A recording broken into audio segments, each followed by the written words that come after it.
Hello there, you guys. How is everybody doing?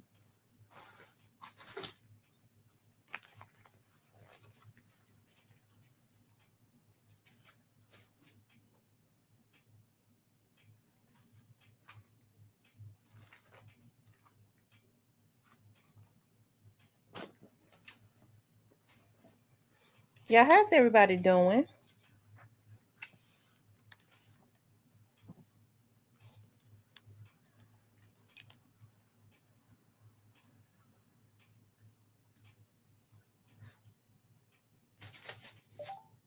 Hey, the Black Barbie. Hey, Miss Clarinetta.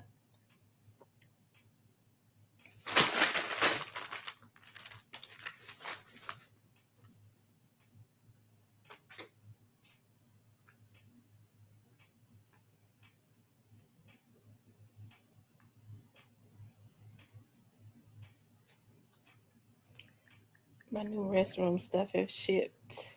Praise the Lord. Praise the Lord. Let's see.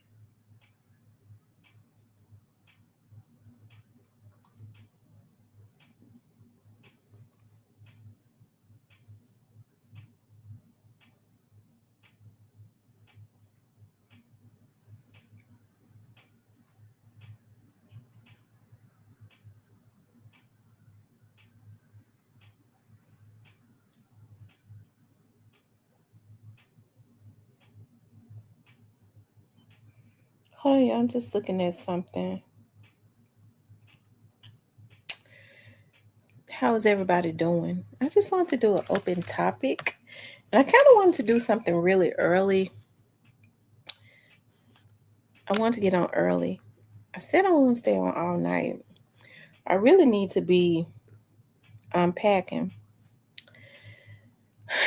Yeah, I do not like moving, but the transition was really good because what I said I was going to do is I was like, okay, a lot of the stuff that I had already had, like everything worked out the way that it should have worked out. So, um,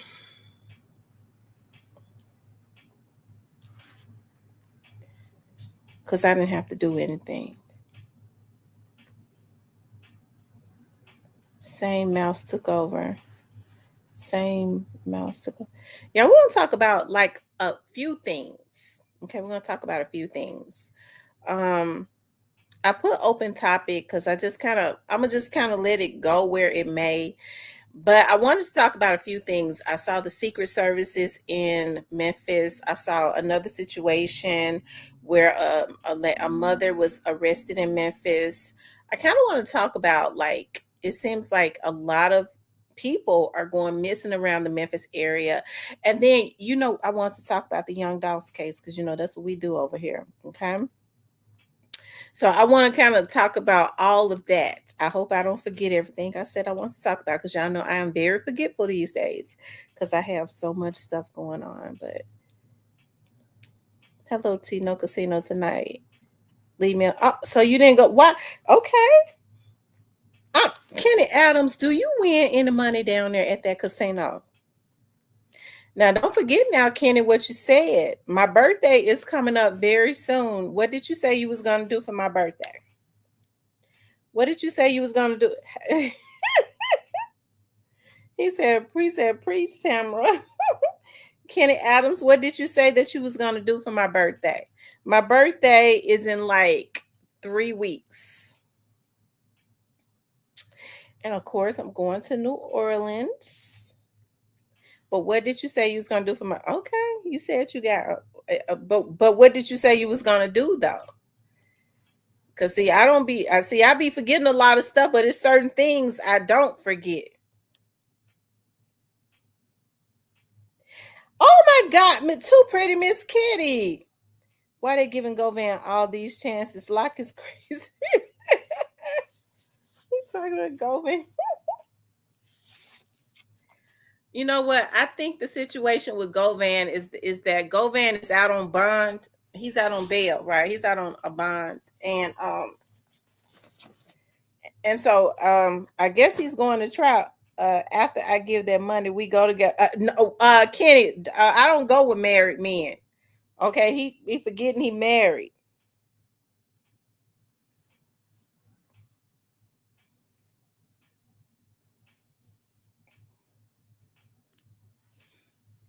I was telling somebody earlier today. I love it. Just like I've never. I'm gonna say this and then I'm gonna move on to my topics. Like I've never, like I've always, like just been in relationships, and then I took 2 years. Like my last relationship was 2 years ago, so I took like a 2 year break, right? And um and now I kind of like the way things are. Like it used to be. It used to, like I've never really talked on the phone like to different people and just had friendships because guys can be so pushy. But I think as I get older, I see now like you can talk to mature guys and just have friendships and have different conversations and stuff. And I like that. I really do. I like that, the maturity, the different conversations, just talking and you could meet your friend for lunch. Like I'm enjoying like this. I wish like I would have had this mindset early on. But you know how it is, like you when you've been taught a certain thing, you don't talk to too many men. But now I understand, you don't date too many men. You're not supposed to do that. That's different. But like to talk on the phone and have friends and just get different perspectives of how different guys are. I like that a lot. You know what I mean? And to be able to have an understanding, like we're friends. I don't do no friends with no benefits. So when a friend said, "Well, let's meet for lunch. You got time to meet me for lunch?" It's already understood like that we're friends, right?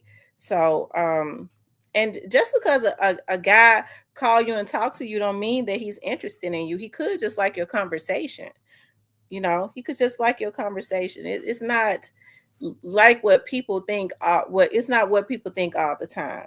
Some people think that men and women can't be friends, but I have really just been enjoying talking on the like having friendships, like platonic friendships, no sexual situation, nothing like that. Just laughing and having fun on the phone, like, and I've been having so much fun, almost like I'm 16 again. When you just get to laugh and be yourself, and there are no expectations, and you're not trying to dissect different things. It's just really cool to me. It really is. Right. Nice and cool. Nice and cool. And that's the way that it should be. I nobody comes to my house. Look, my mom gonna say, now you just because yeah, I just well, tonight will be my first night in my new place. And my mom was like, nobody knows where you live. It'll just be good for you not to let nobody know where you live. I was like, that's true. She's like, just don't let nobody, just people need to be, don't, just meet people out. It's good not to bring different energies and entities and stuff into your place. That's always a good thing. Anyways, guys, I just wanted to talk about a few. I've just been really happy today. You know what I mean? I've been really happy anyways. You know what I mean? Like, even though it's been hot and stuff, but like I think I've been like in the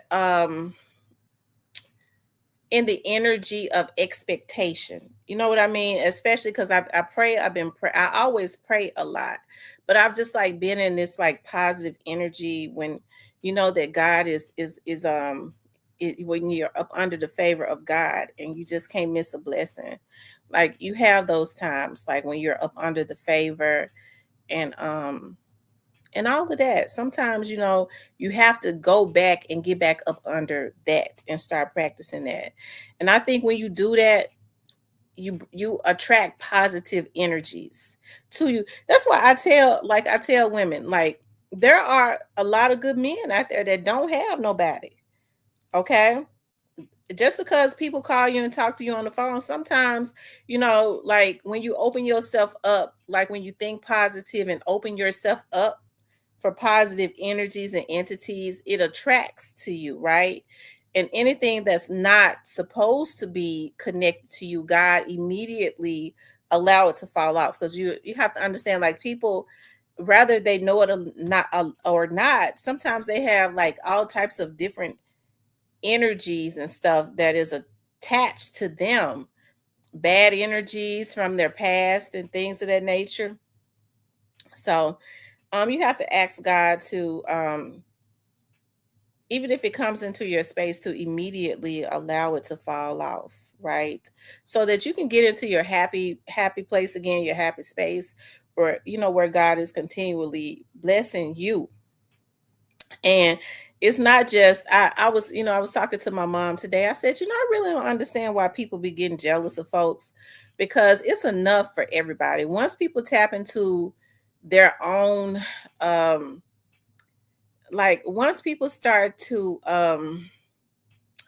vibrate like on a higher frequency, okay, they start to meditate and get into an energy where you're able to communicate, not what people tell you, but communicate with the Most High God, or whatever people may want to call it, whatever it is, whatever they think is something higher than us, right? Once you get into that energy, like, anything that's not supposed to be in your life, it falls out. Whether you want it or not, it falls out. So that's why, a lot of times when people go, well, I just think, just God just wanted me to have it. No, it's that you probably wanted it and it's just not good for you. And so you have to suffer through that bad karma that comes with all of that stuff, right? And so I think people need to, I know for me, like, I just don't want any, I don't want to be around nothing that is not conducive to my livelihood. I produce good fruit. I produce good fruit and I'm blessed. And so, what a lot of people don't understand is sometimes when you have bad energies and entities and people in your life that shouldn't be in your life, you can't even produce. Like, you can't even get shown any favor, because God does not allow you to move to the next dimension in this physical realm that we're in, while you have the wrong people around you. They will help you to forfeit the blessing. People that are not supposed to be in your life will make you lose everything. Okay. And you wonder, what, people don't help me, this and that. When you have the right type of entities and energies around you, you can't miss. You can't miss. Okay. That's why, when I see people have jealous hearts and jealous spirits, rather, even if it's not directed at me, I don't have those types of people around me, because at some point that gun will be pointed at you.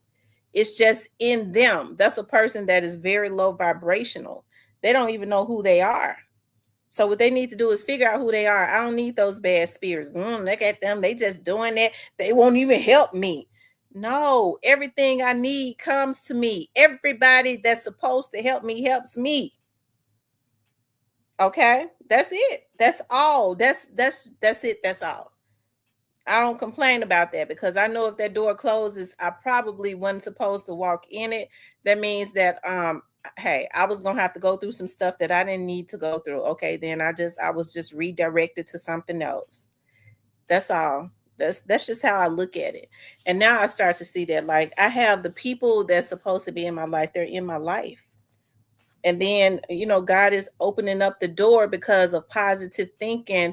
Because sometimes, I know I'll be getting on here talking shit, but y'all, there are some good dudes that are very protective of women, that is not disrespectful. They don't look at women as a come up. They don't look at women as a lick. They don't look at women as a bitch. They don't look at women as a hoe. They understand the blessing of a woman. Okay.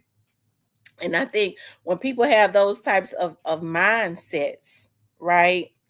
When not somebody who likes to enable, and I think women need to get away from that. That's an insecurity. It's almost a mental illness. When you like to enable or disable It goes together. Disable and enable. Okay. Disable a person in doing things to disable them so that they can use you. Right. And then enable them to, because some people just like to be needed. Right. But they do things in an unhealthy type way. Like you have men that are very insecure, and women too. For instance, you have men that just won't let their women work. I know a man like that. A family member of mine, she had started going to school, right? And when she started going to school, she was like, I want to be a doctor.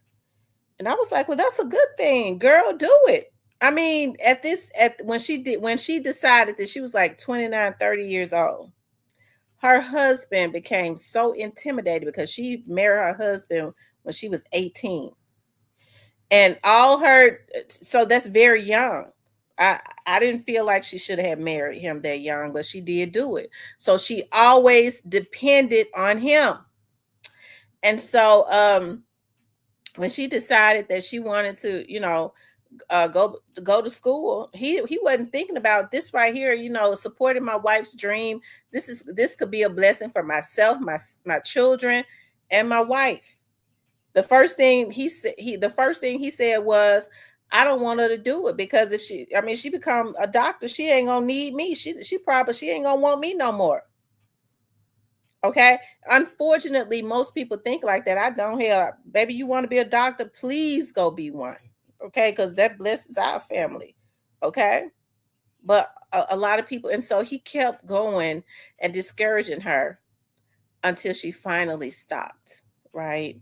And so those types of energies and entities, I think people need to get away from around them. Right. I want to go as far as I can go. Like, to me, there is no limit to success. Like, you're supposed to constantly try and win and better yourself each and every day. That's just how I feel. That's how I live my life. Okay. That's how I live my life. I have a great aunt. And my mama said that she always, every time she talked to her, she said, what that gal doing now? My mama said, she told her, well, she's saying now she gonna get her insurance licenses for something. And she said, my great aunt said, well, one thing for sure, she gonna get them, because when I say I'm gonna do something, that's exactly what I go do. Right. I don't have no issues with doing it. I just go do it. I don't feel like nobody's supposed to give me nothing. Nobody owe me nothing. Hey, if it turns out how I want it, it's something I want. I make it into what I want it to be. And if it don't turn out the way that I want it to be, it's because I go, it ain't for me. I took a real estate class and I took the test and failed it one time. I could go back and take the test, but that's not something that I want to do. Okay, not at this point. It's something I might do later on, but right now I'm gonna just focus on. For some reason, I just want to get my insurance licenses, because I got something in my mind that I want to do as it relates to that. Right, to go around knocking on doors, asking people to buy insurance. No, I see. I looked into that, and it's something that I'm gonna do with that, and it's gonna be lucrative. Um. Anyways, I said that to say this. I know y'all. We're gonna get into the topics. Y'all don't ever allow anybody to hold you back. Right. Go and do exactly what you want to do. Don't try and use people either. Allow situations to be mutual. Okay. Know when people are disablers. Okay. You know what I'm talking about? Some people just need you to need them. Okay. They quietly do things behind your back to make sure you do. If you feeble minded, all you want to be is taken care of, so you don't really care. Okay. But for me, get people around you that just want to see you be knowledgeable, and make sure that the sky is the limit. They got that, the sky is the limit for you. I didn't do it. You can do it. That's how I am. I don't want people to think, well, I did this for you. No. I like to tell people, baby, you can do this. You can do it. You did this. Yes, I was supportive, but you did this. That's what I like. And so I don't like it when people go, you didn't do this for me. I don't want you in my life, because that's a person that's always wanted to use somebody else as a crutch. Depend on yourself. You got this. You can do it. If you need me to be supportive, I'll do that. If you feel like it's something I got in me where I can help you and lead you to the river, help you to get to the river, I will, but I can't carry you to the river. And when you get to the river, I can't drink the motherfucking water for you either. Some people want you to carry them to the river and drink the water for them. They'll take you down. When you got somebody, all they need is encouragement, and they're realistic, because you're gonna have to work. If you got side stuff that you want to do, you're gonna have to work. And anybody that ain't telling you ain't got to do that, you got some problems. Okay? Because they have another agenda, you're not gonna get far. But when you have people that go, that's true, boss lady. You can walk the horse to the river, but you can't make him drink. Some people want you to carry them to the river and drink the water for them. Okay? But get people around you that encourage you. You got this. You can do this. You tired? You feeling weak? Okay, well, I tell you what you need. You need me to come and bring you some water. If you're thirsty, I can bring you some water to help you get some more energy. I'm going to encourage you. You got this. And so then when they get to the finish line, they can stick their chest out and say, I did that. If they right, they're going to say, but you know what? I sure had a lot of people that encouraged me, because I was weary. I was weak and weary. But you did this when you helped me with your encouragement. But I walked, I did. I got to that finish line. It ain't nothing like getting it for yourself. And I'm one of those types of people, like, as far as my daughters, it makes me so proud to see how independent those girls are. And if they need anything from me, I would give them anything. But they so independent. They're such hard workers. And I remember y'all remember, like, a couple years ago, my daughter was supposed she was going to go to nursing school, child. She decided to stop, and I was on here crying. I was like, and she was like, well, mama, I was only doing it for you. She's like, mama, I was only doing it for you.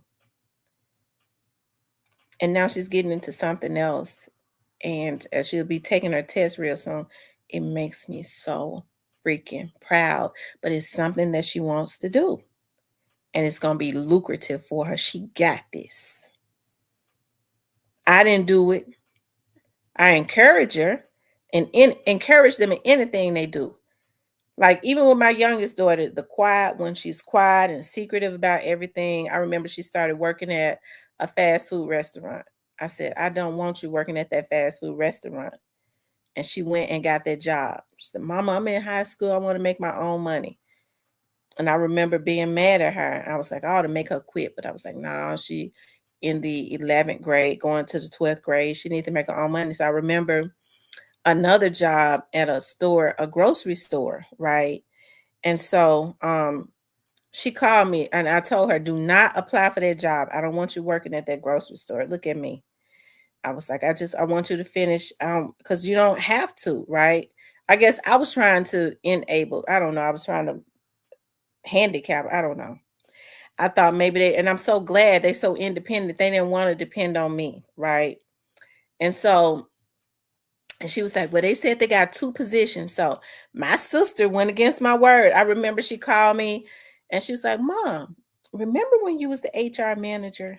I said, yeah. She said, what was it that made you want to hire somebody?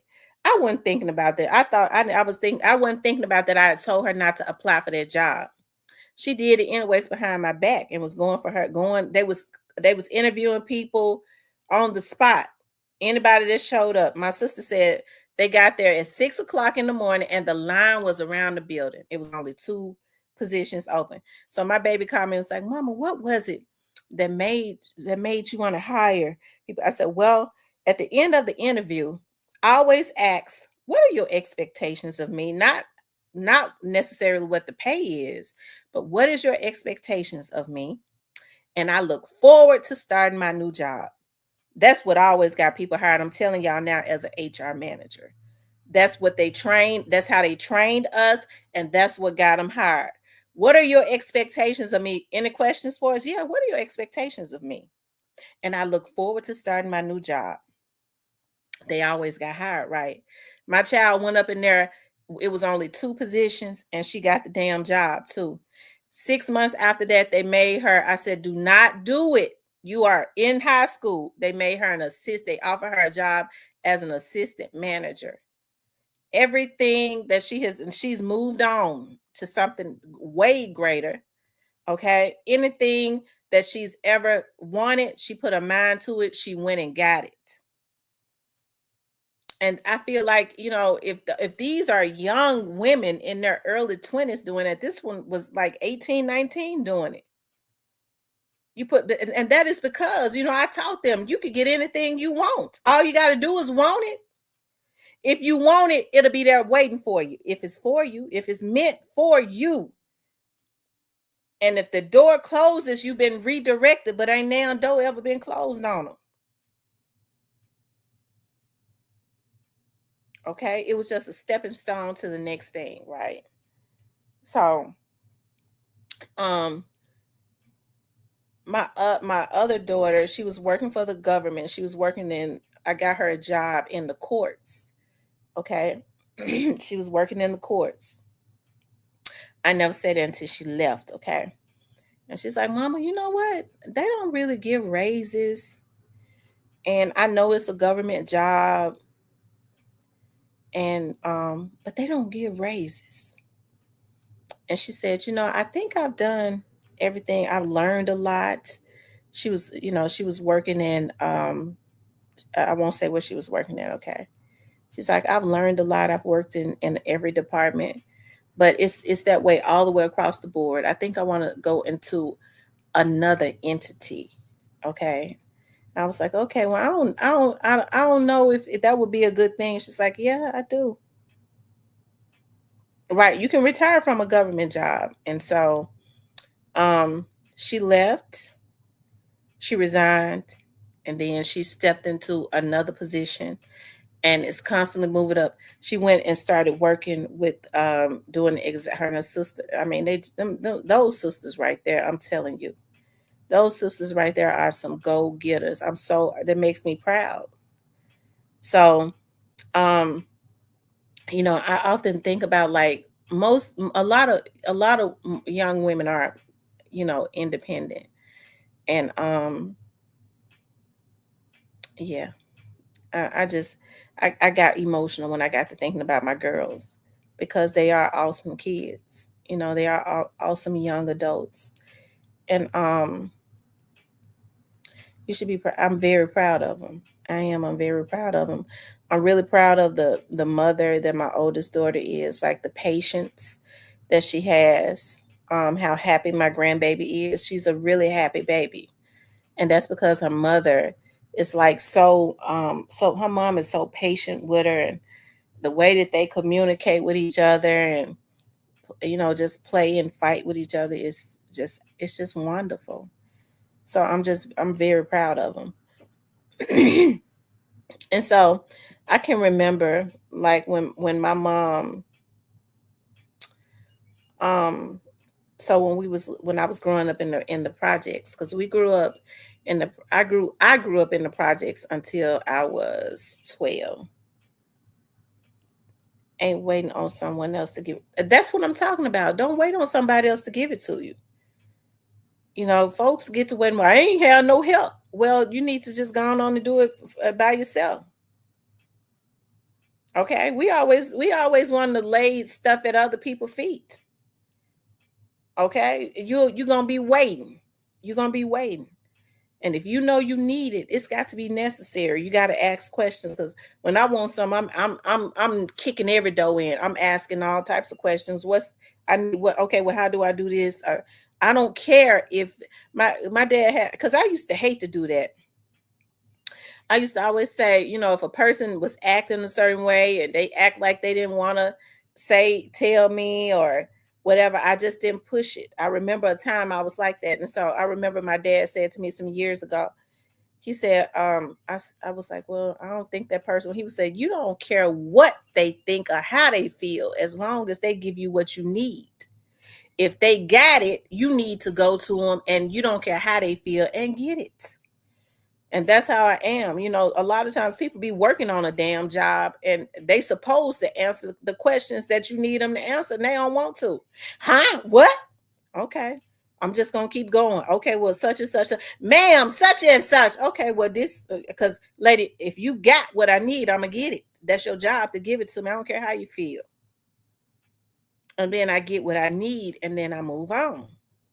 If they had just given me what I need, they wouldn't have to go through all of those different changes, okay? Because I'm not leaving until I get it. That's your job to give it to me. Folks don't even want to do their job no more. Just pitiful. I don't know how we got into talking about that, but I think I was talking about, just going and being the best you could be. And I was talking about, now just being open to like talking to like guys that are respectable. Not somebody was like, well, because if it's a whole lot of guys that when they talk to you, they're not trying to date you. They just want to have some good conversation and some, laugh and talk on the phone. And that's a good thing, right? Different personalities. Um, talking to people that have different personalities, different conversations that you can learn from and all of that. I think that's a beautiful thing. I do.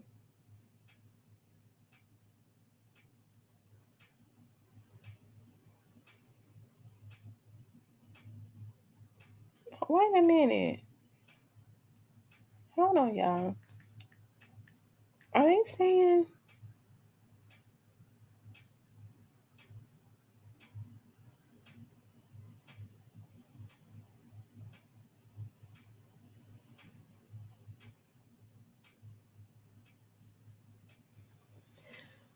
y'all hold on one second. Just give me a minute. We get ready to talk about some stuff. Hold on.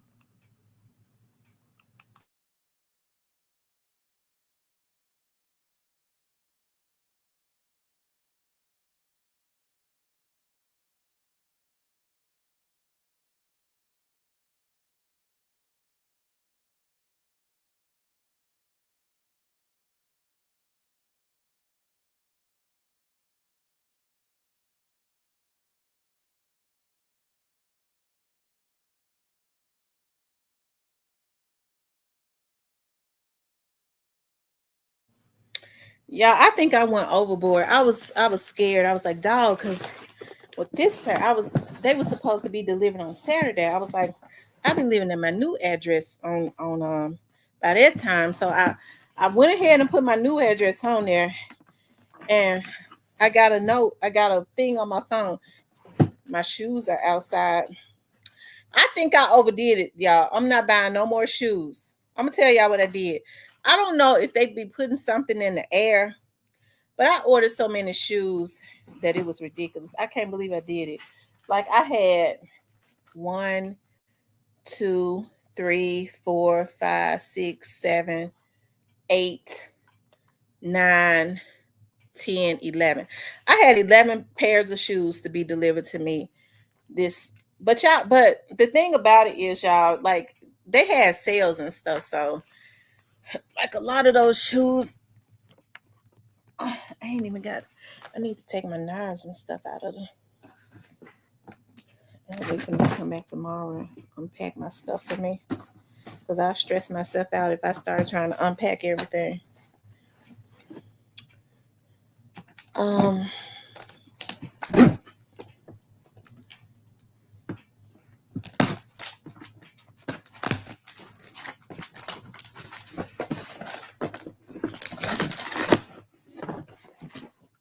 Hold on, y'all. Just give me a minute.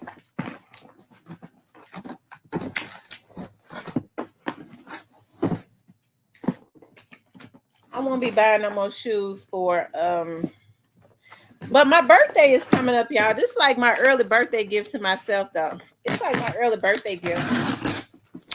That's what it is. This is my early birthday gift to myself. So that's what it is. I forgot my birthday is coming up. So I did this for my birthday.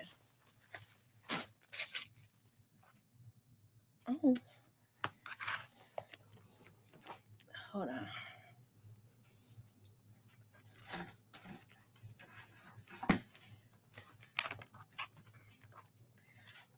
Yeah, I forgot Michael Kors. I'm gonna send this back. Michael Kors shoes. This is a cute heel, but I forgot they run big. And I've been losing weight. I've lost quite a bit of weight. And so this shoe look funny on my feet because I got a half size bigger. Should I keep it? Should I keep it? I don't know. It's kind of long down there at the bottom. I think I'm gonna send it back and just get my regular size. I forgot I'm losing a lot. I've lost quite a bit of weight. So your feet start to. Should I keep it? Should I send it back and get another size? It's cute.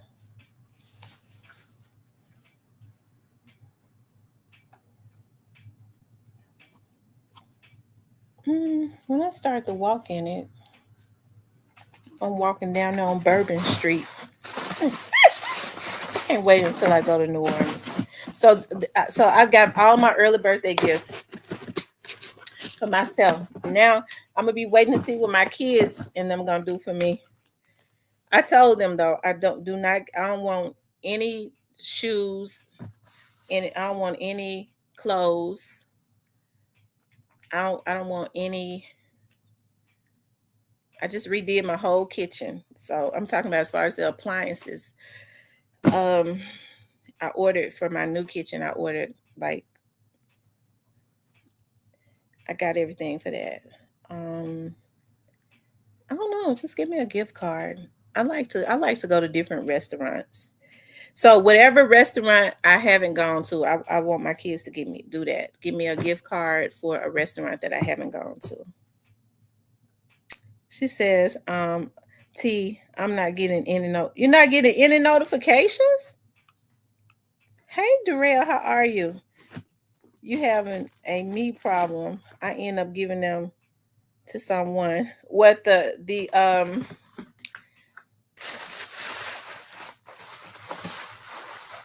I still got a gift card that my daughter gave me for Mother's Day. I be forgetting to spend them. I don't even know how much is on it. But I guess I will spend it. But instead of this, what she did was she got me a gift card and she just put money on it. I don't like those gift cards. I like gift cards whereas I can go to a specific place, like a restaurant, like a nail shop, something like that. But I really want them to give me a gift card for my birthday to a restaurant that I haven't gone to. That'd be hard to do, right? But y'all know what? It's been a lot of restaurants coming up around the Memphis area, though. It's been a lot of restaurants. And my favorite restaurant is Seasons 52. So if they give me a gift card for there, oh my God, I'd be so happy. I'm going to wear these down in New Orleans. I'm going to wear these in New Orleans. Yeah, I'm taking a train, but I think I'm gonna have to get just my regular size because my feet have lost weight. I got a train to. I'm taking a train to New Orleans, and I ended up getting me a room. I'm telling y'all something. The first time I rode on a train, like I just did it because I was like, dog, I'll be flying everywhere. I've never gotten on a train. That was like 3 years ago, right?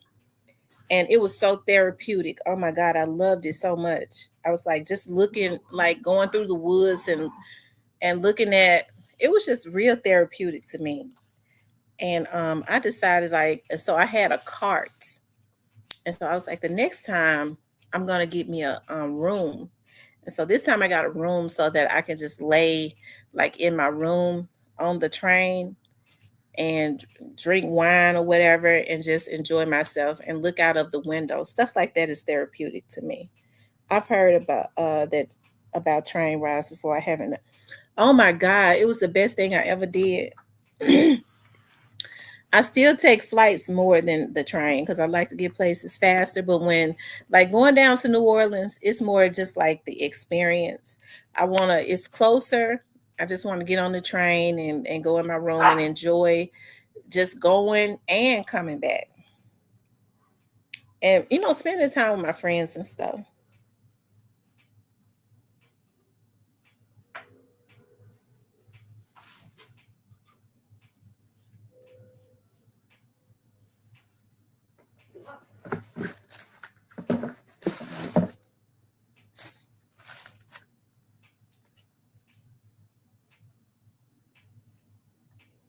I got a shoe that I'm going to send back because I saw another shoe that looked just like it that's updated.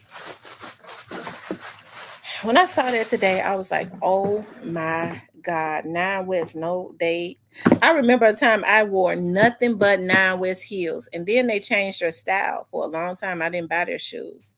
And now, like, they brought the stiletto heel back. And I mean, they've just been cutting up, and I've been trying to buy everything they got this year. Let me show y'all something. Y'all, we get ready to talk about everything, but just let me show y'all something. We're kicking it today, right? We're gonna get into some topics. Um, Let me show y'all. Y'all tell me if I should keep it or send it back and get the newer version. So I just happened to see a heel today, and I had not seen it. One like, I didn't know they had an updated one.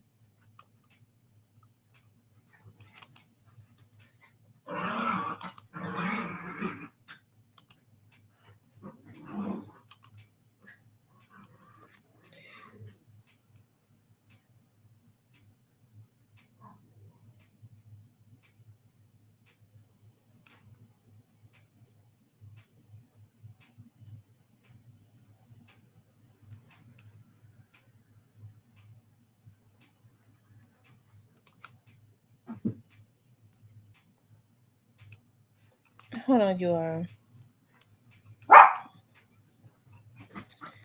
Not this one right here, but this shoe right here arrived this week. I got that heel this week. And y'all, they were on sale. See, y'all missed a lot of the sales because that shoe was $30. That Nine West shoe right there that I ordered, I got that this week. It was like $39. Y'all see it's gone back up to 69. I got that one, that color right there, and it looks so nice. And I got that one. So both of these they arrived this week. I got that. That's a dark blue with silver on top. And that's a leopard. But I'm getting ready to show y'all the other shoe. See, now West put out. Hold on.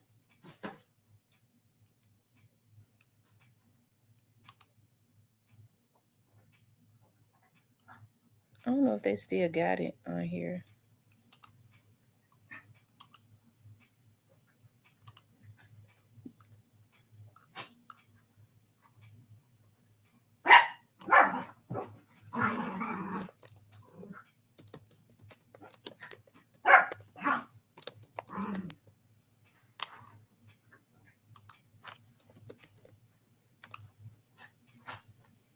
Let me see if I can get it to come up. Here it is.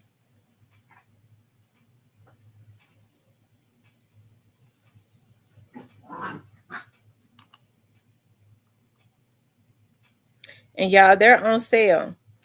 See, I got a shoe that was similar to that, but the heel was not that tall. I'm thinking about sending the one that I got back this week and getting that one. And you could wear such a cute yellow. Oh, it's not showing you all. Let me show y'all.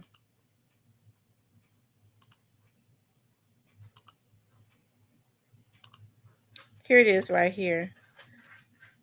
I got one similar to this, but the stiletto heel on it is not as tall. I like this one better. This is an updated version.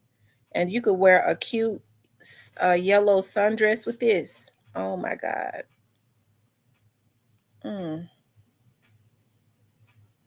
Y'all know I'm so in love with this shoe.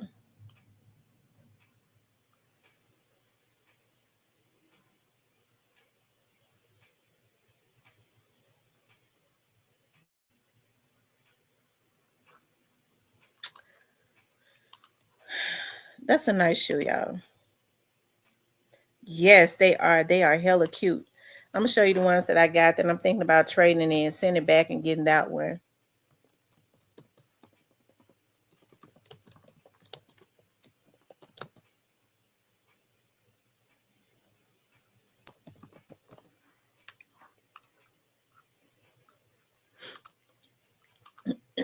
So y'all, this is the one that I ordered and got this week.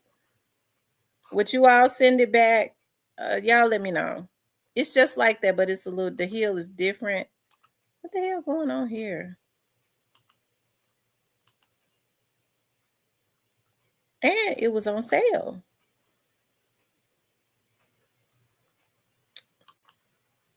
So y'all tell me if y'all would send it back or keep this one. What y'all think? Y'all, this is the one that I ordered this week and got. You tie it around your ankle though. The heel is different. I like it.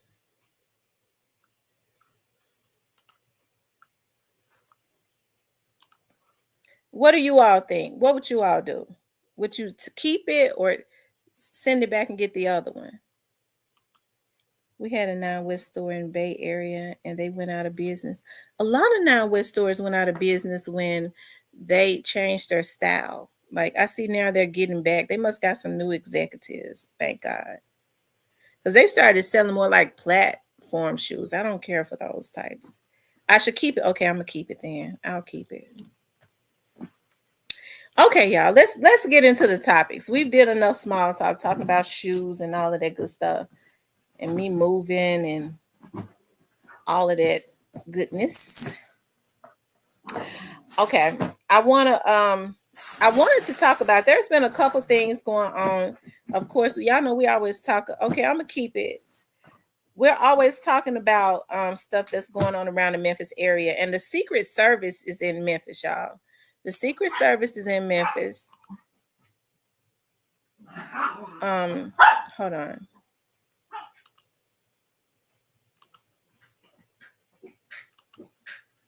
What's going on over there? The Secret Service is in Memphis because of skimming devices. Okay, let me pull that up. They've had to go and pull some ATMs from some stores. Hold on one second.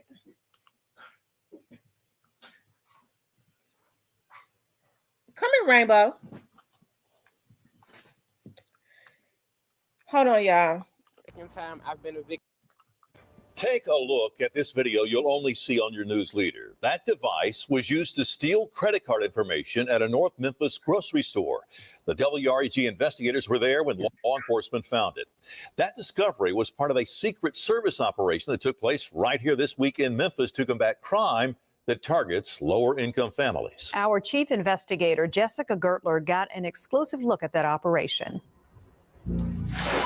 This is really the second time I've been a victim of this. The stories. They had swiped it at 12:06 this morning in 5 different locations in Jamaica. Similar. As soon as I swipe my card, they're gone. When we got to the register, it said $0 and 0 cents. The aftermath. It's been so hard these last couple weeks. Devastating. You affected my daughter and her ability to care for the boys. Your taxpayer money meant to help vulnerable families winding up in the hands of criminals.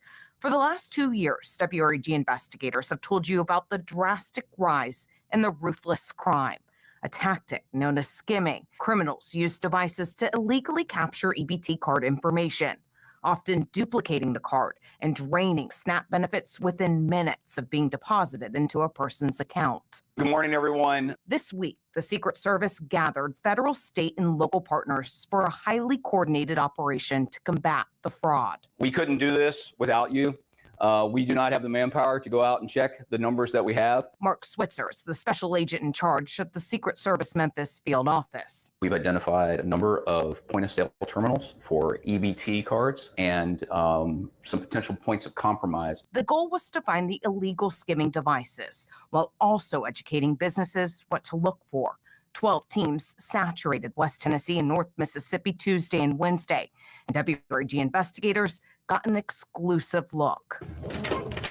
We went out with one of the teams as they went from business to business, inspecting ATMs, gas pumps, and point-of-sale terminals for skimming devices. These things get placed right on top of the point-of-sale terminal. They look like the real deal. The system's becoming more sophisticated, capturing the data as each button is pushed, while also pushing the real buttons underneath. Switzer says sometimes the criminals work in groups overseas. Other times they gather the data and sell it on the dark web. There's a number of level of criminals that are out there that are getting a hold of this information and then using it for their own purposes, whether that be for personal gain or whether that be to finance some type of other criminal activity. We were there when an agent found a skimming device at a North Memphis grocery store. Watch as the agent pried it off, unveiling a keypad and reader attached by double-sided tape stuck to the top of the real one. It was marked as evidence. Agents will now work to find out who installed it, how long it's been there. Do you think EBT cards have kind of become the hot item for fraud because they don't have those chip readers? The chip readers would help. The ability exists to be able to skim cards with chip readers, but it's very few and far between. In Tennessee, EBT cards don't have embedded microchips like you have on your bank card. They use a magnetic stripe, an older technology, making it much easier to compromise. The USDA admits chip cards are an important step to ensure that SNAP benefits are protected, but it's up to the state to take that step. Only the handful of states you see have or will soon offer EBT cards with chips. Tennessee Department of Human Services says it's exploring all available options to ensure effective fraud mitigation and protection for customers. We live paycheck to paycheck. We recently spoke to one grandmother who's an authorized representative on her daughter's account. Thieves compromised her card, draining the family's SNAP benefits in April and again in May. It's just frustrating that, people can so easily access your information. While they lose, then, if there's the potential that, taxpayers lose as well, their taxes are going up to help offset some of this. That's why Switzer says the work they're doing is vital. Agents went to more than 400 businesses this week. They inspected 2,200 point-of-sale terminals, 857 gas pumps, and 234 ATMs. 4 skimming devices were found. It's an estimate that every skimmer that is recovered is about $1 million worth of fraud that we prevent. And based off that number, it's estimated that this operation prevented $4 million worth of fraud. Now, these operations have been taking place across the country, and it's estimated in all that they've prevented more than $200 million worth of theft. Investigating for your news leader, Jessica Gertler, WREG News Channel 3. In 2022, Congress approved replacing stolen benefits, but that came to an end in December. States can choose to replace the benefits, but Tennessee has not opted in. For more tips on how to protect your EBT card and advice we got from the FBI on how to spot skimming devices, head to our website at WREG.com. Just click on this story. Oh, wow, y'all. It had been a lot of people complaining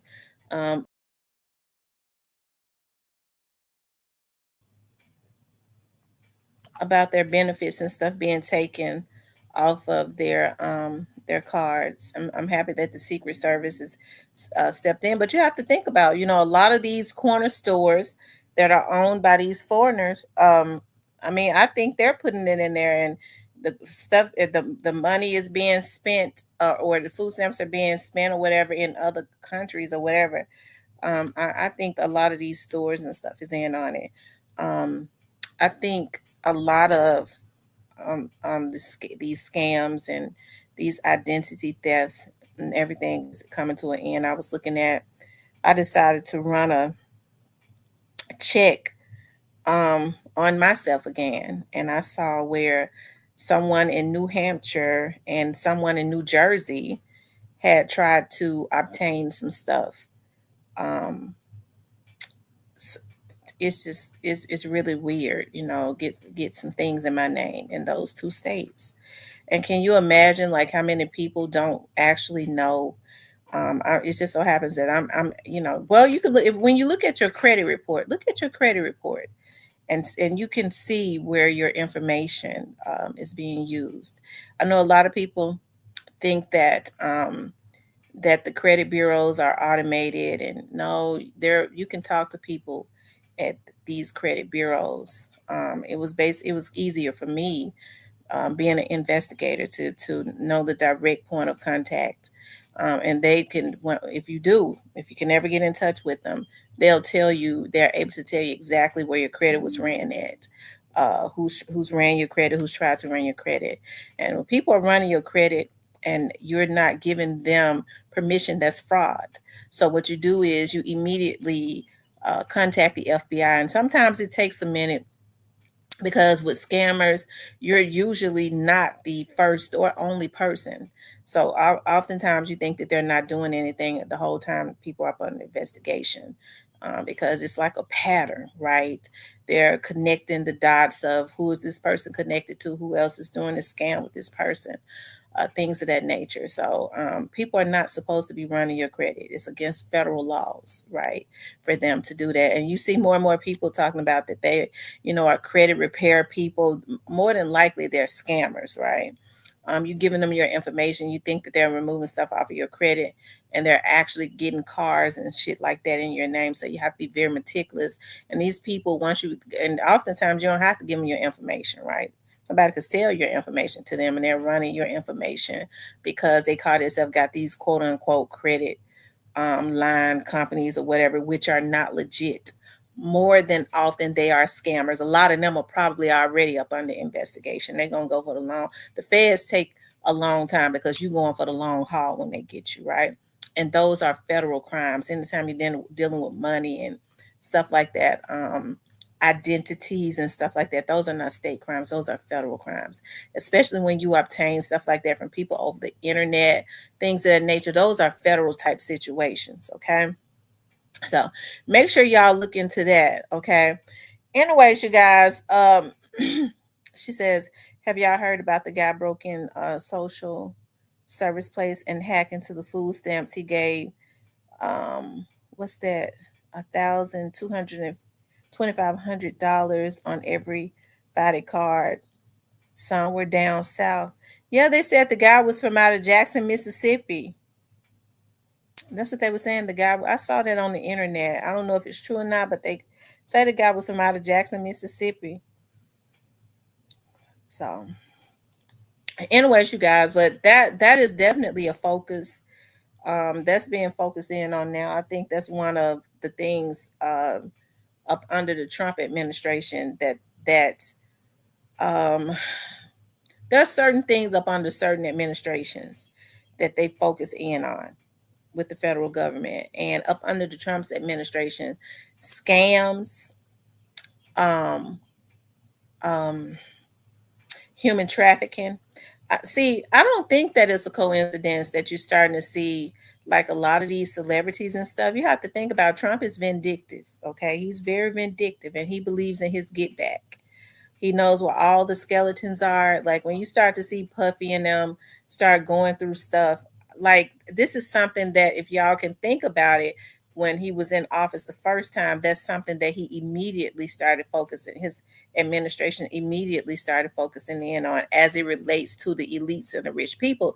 Remember, they were the ones that was against him, right? So it's just something, but that is definitely something that, anyways, you guys.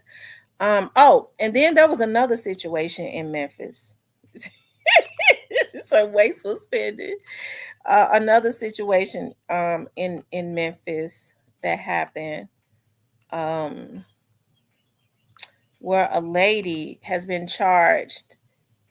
Her child was found in a hotel, you guys. Hold on.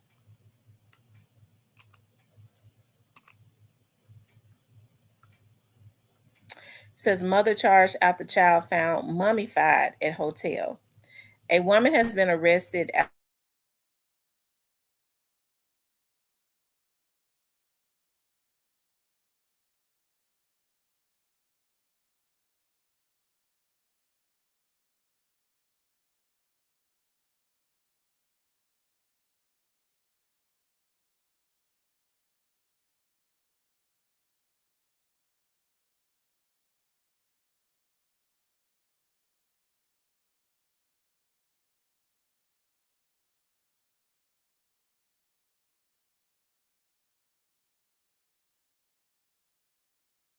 smell a strong odor.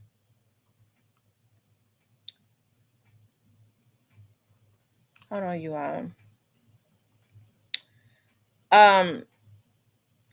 court documents say that deputies checked the room and found Moore's daughter laying in the bed. Moore's daughter was reportedly cold to the touch, malnutrition, and mummified. The medical examiner was called to the scene. According to court documents, the medical examiner ruled that Moore's daughter had been there for quite some time. Detectives reportedly found flies on the body.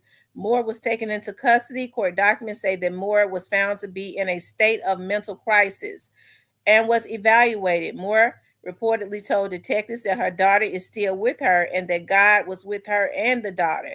Court documents say that Moore was asked if she slept or eaten, had she slept or eaten, but she refused to answer. Moore allegedly repeated that God was with her and stated that she reads her Bible. Detectives determined that Moore was suffering from hallucination and her daughter still being alive. Moore was transported to the healthcare facility for further evaluation. Moore is currently booked in the Shelby County's Jail East. Okay. Oh, wow. Oh, wow. So her daughter probably passed away from not eating. Oh, wow.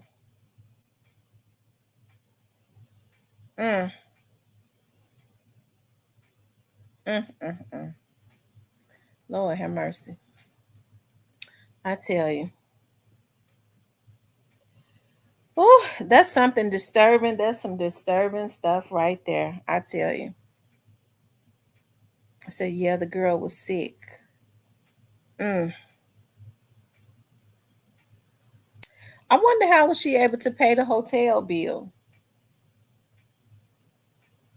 If she was living in the hotel, how was she able to consistently pay?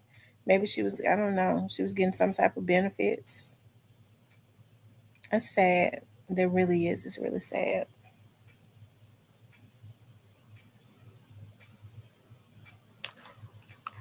Rest in peace to the little girl.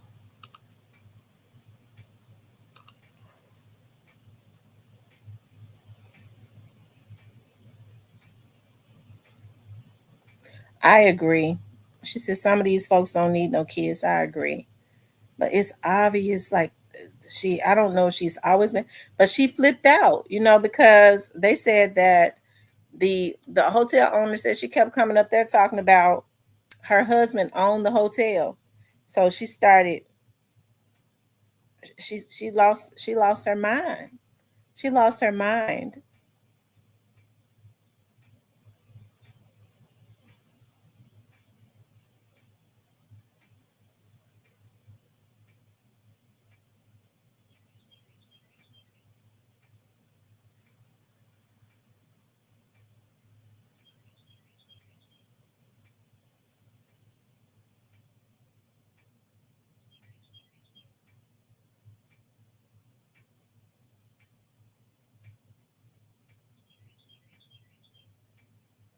Mm.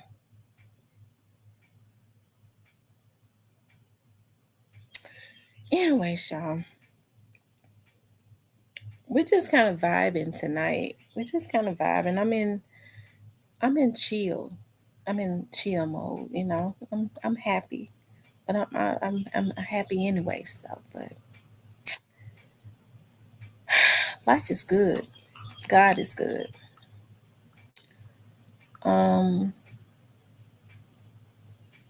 They say, have y'all heard about this guy broke in social service? Yeah, I just read that. But they can't stop them from reproducing. Some of these, yeah, no, they can't stop them from reproducing. Everybody don't need to be a parent. They don't even have, they don't have a mother or father's instinct. They're just not, they don't have a nurturing spirit.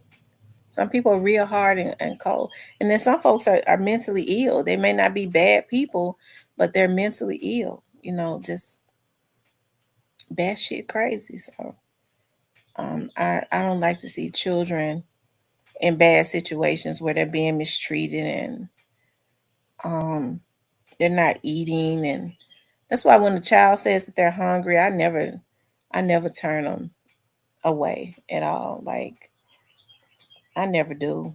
Even with homeless people, you know, I work downtown. So what I do is I normally never kept any money on me. But now what I do is I keep like loose dollars and stuff on me. So that especially on hot days, you know, I know people say, well, homeless people don't need no money. Hell, they homeless. If they had some money, they might would have somewhere to live. But when it's hot and stuff like that, I think that it would be a noble thing to, you know, go into a store, to the dollar store, and get a like 24 packages of water and sit them on the bench downtown so that people can can stay hydrated, you know. I know I know we're in a recession. We are. I understand we're all affected by whatever it is that is going on, right? But you know, the only thing I say about that is that, you know, I don't think about a lack. You know what I mean? I just know that everything I need, God will supply. I don't think about what I don't have. I'm just grateful for what I do have, and those things that I want and need. God will supply those too. Okay, when the time is right to have them, and if I can't have them right now, um, if I want them right now and I'm not in a position to get them, because there are a lot of things that I want right now, I'm not in a position to get them right now. I wish I could, I just can't get them. Okay, financially, I'm not in a position to get it. Okay, so what I have to do is I have to wait until I am, you know. So I don't mope about that. I just get it when.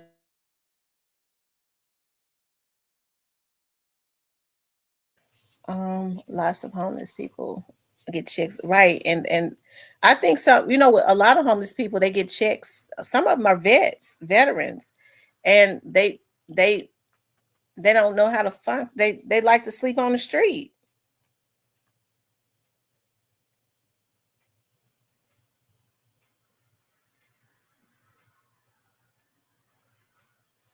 Some of them just like to sleep outside. They like to be homeless, and that's a mental illness.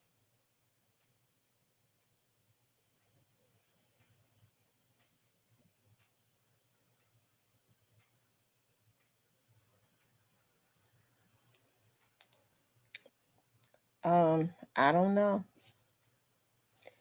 Maybe there's a way to get some mental um help while you're in jail. I don't know, because you really do just need to be at a mental facility. God won't give you anything you can handle. I agree with that, Philly.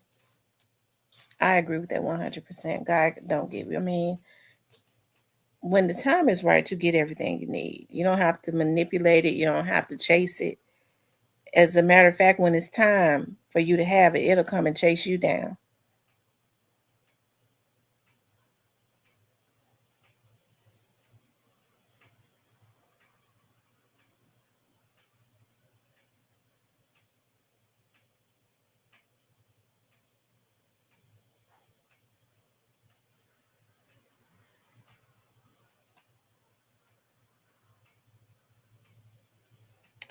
knew a homeless man in my 20s. He wanted to. Yeah. Some of them want to be homeless. That's a mental illness, though. Because a lot of them have families, and their families will come and get them. And then their families come and get them, and then they go right back they won't stay. They'll go. Families live in nice homes. And as soon as they can break away and get away, they go right back to the street and live on the street.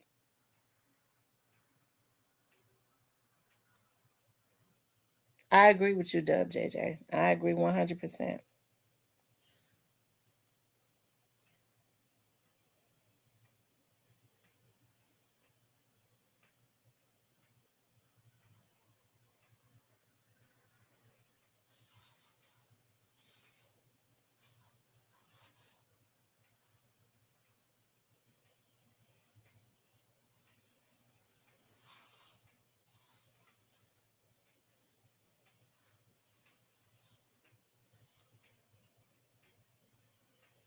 I think I might put my puppies in some medical insurance, because when they get sick,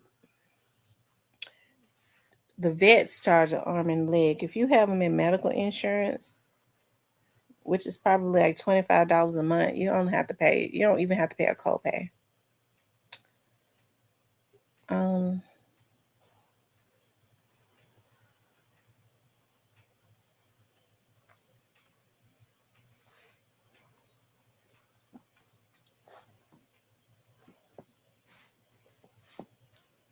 If you got insurance at work, you can definitely add them on your pet insurance. I didn't know that. I'm going to look into that.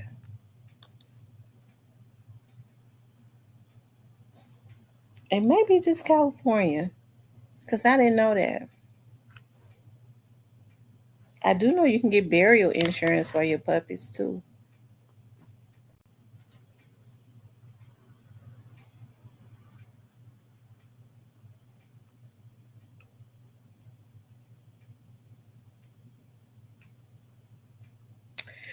Anyway, y'all, what else y'all want to talk about? Yeah, what else is going on in the YouTube streets?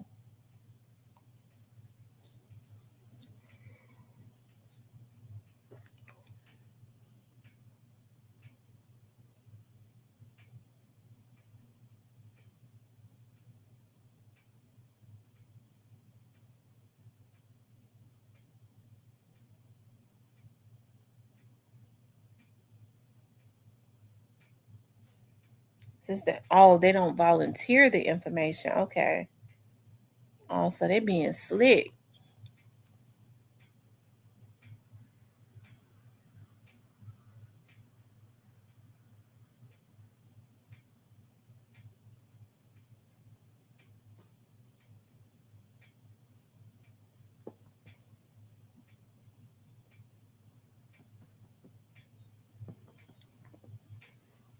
Come on. Y'all know what? I haven't paid a lot of attention to that Charleston White situation. What's been going on with Charleston White? I haven't paid a lot of attention to it. Well, in the sector I came from, we have a woman who is running plays about a DV situation with her living-in boyfriend. What section did you come from? What sector did you come from, boss lady?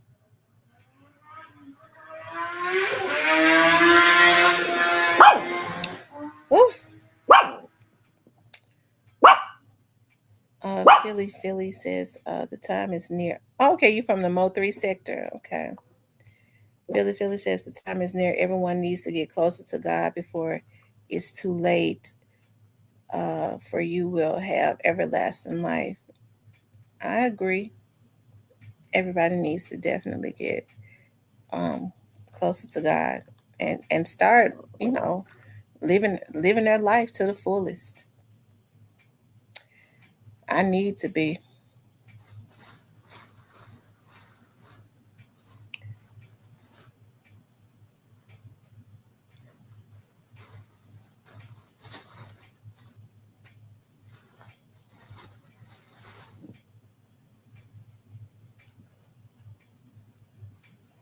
Yeah, is something getting ready to happen with that Yellow Beezy situation?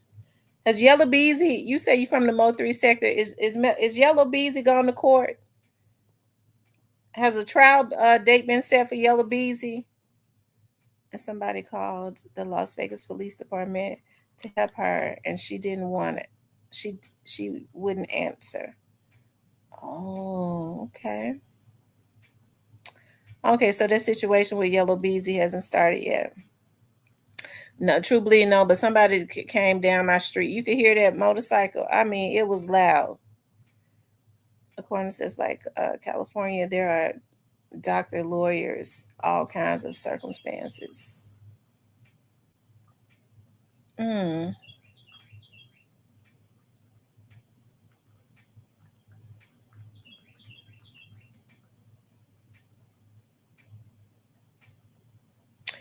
Yeah, I'm going to church in the morning. My uncle has a church, and I love his teachings and stuff. And I promise you, like on Saturdays, that'd be one of those days that I get to rest. On the weekend. I'm so used to like going to church on Sundays. When I think about it, I'd be like, oh my God, I'm supposed to be at church. But I'm gonna make sure, because I always get up early anyways. I'm gonna make sure that I take my dress out with my heels so that I can make sure that I am at church in the morning. Did Govan a July 28 court date change? No, he has to go to court on July 28th. As far as I know, he's got to go on July 28th, and then he has to go to trial, I believe, on August the 18th.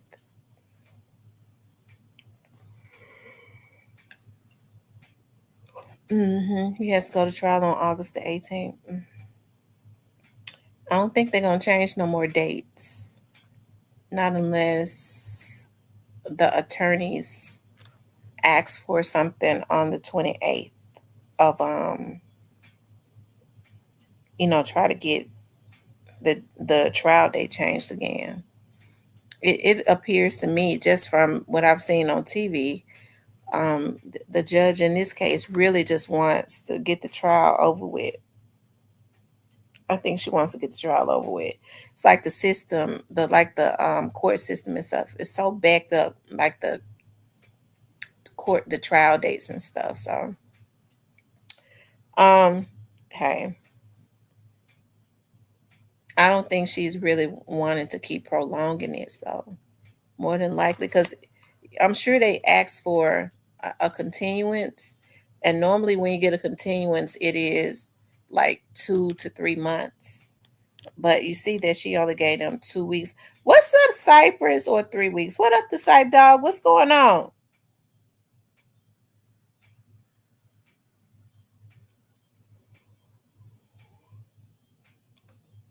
Oh.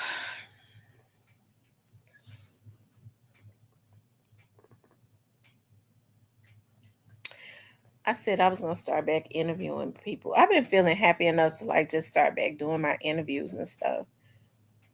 I'm going to start back going over to my studio and doing that and then uploading it. But I was trying to get an interview with Gangsta Pat. Of course, I interviewed him one time before, and it was a really good interview some years back, about 5 years back. And it was a really good interview. And I was trying to do a live interview with him so you all could ask him questions and stuff like that. So he had said that he would do it, but we haven't made it happen yet.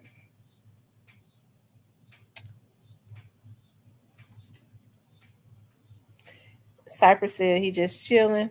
Cypress, what's going on? Y'all, what's going on with Charleston White, you guys? What's going on with Charleston White?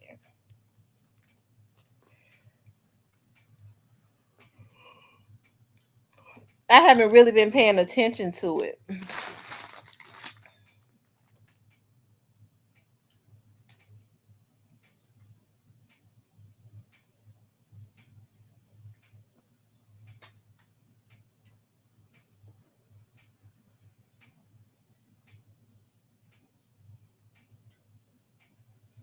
Because Charleston White stay in the news, but Charleston White kind of do things for shock value. Nothing but been talking about Woody's daughter. What he said about Woody's daughter?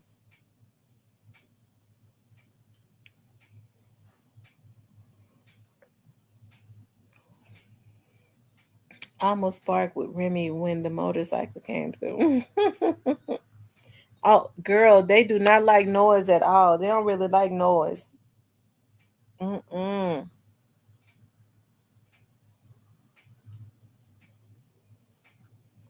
Boss lady said he's a play runner. Yeah, he tends to do things for shock value, from what I can see. What do you all think about Nelly and Ashanti? What do you all think about that? Now, me personally, I want to see Nelly and Ashanti. I would love to see them stay married. I do. I want to see them stay married. Crunchy Black would be, oh yeah. Crunchy Black would be a good interview. I would tell y'all something about a lot of these these folks. A lot of these people, even though you're helping them, they want to charge you too. So, and which I'm not mad at that, but I think Crunchy Black has a fee. I ain't got it.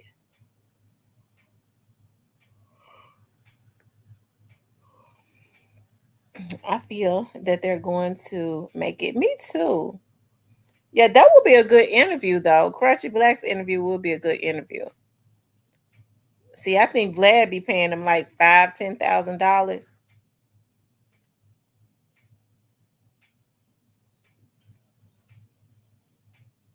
I don't know how much Vlad paid Boosie, but I mean, Boosie is available each and every time. Boosie love interviewing with Vlad.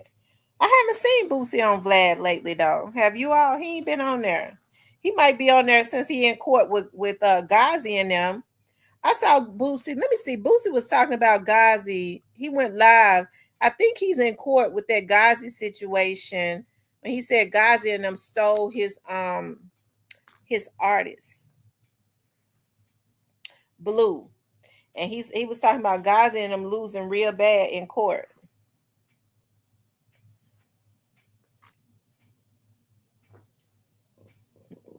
Edward said he ain't gonna charge me that much.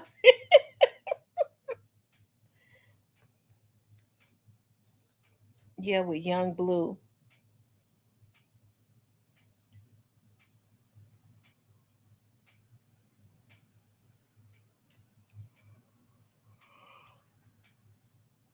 Oh.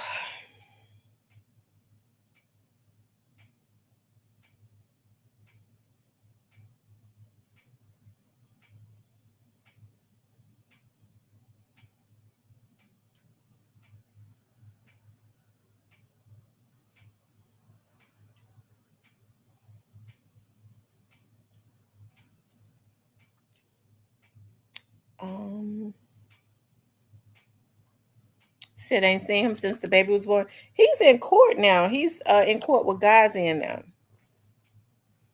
Remember, he was telling Ghazi, pay me, man. Ghazi, pay me. He said Ghazi and them stole his artists.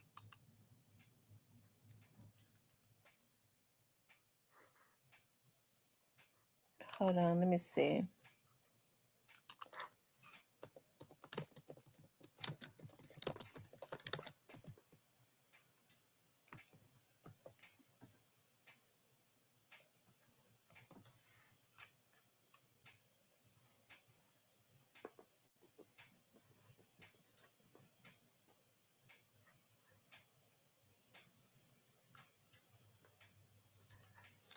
Oh,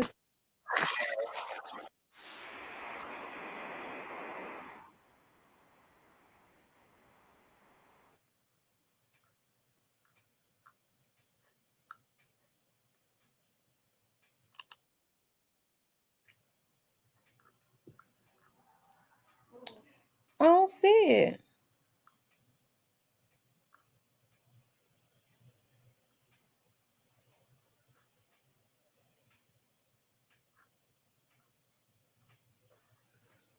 I think it was on his YouTube channel, Father and Son Show. Are they going to show Govan's trial on TV? I don't see why they wouldn't show it. As far as I don't know. I would think so. I'm not sure, but I would think that they would show it. You don't hear a lot of Govan's trial is not as sensationalized as Straight Drop's trial. It may get that way when it gets time for the trial, but I would think that they are going to show it. I'm not sure though. I'm not sure.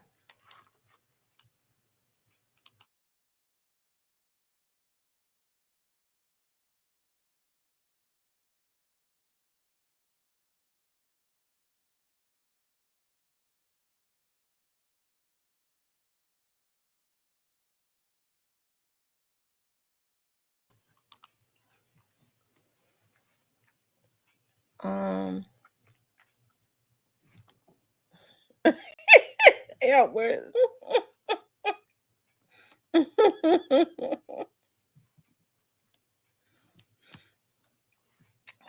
hey, Joy Loves God.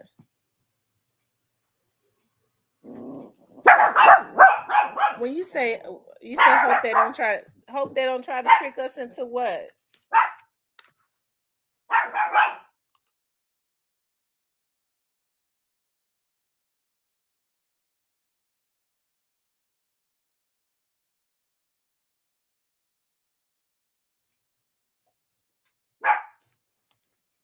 He has a problem too with Duke the Jeweler.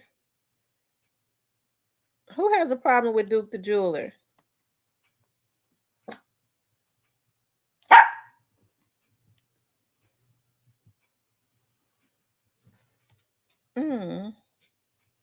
Hey, Tamarian.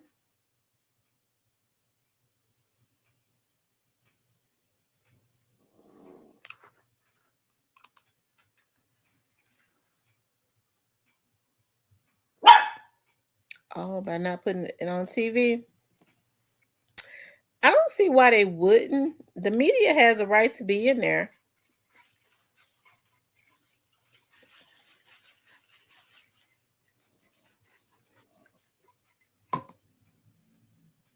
Yeah, I think Boosie and them know exactly what happened to Duke the Jeweler.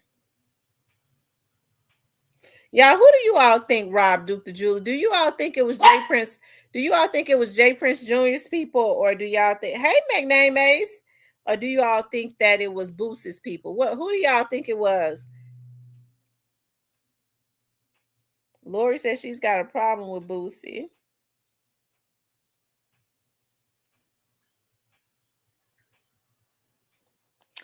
Ooh. You think it was Boosie's nephew?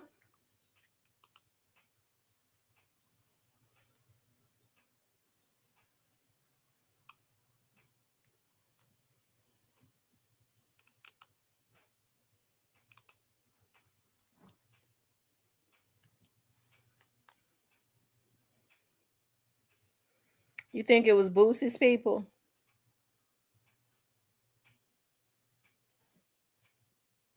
Well, Boosie one cold-hearted brother.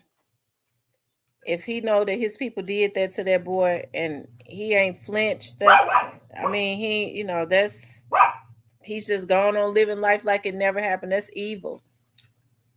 He got to know if he was Boosie needs to go catch some catfish and raise some puppies.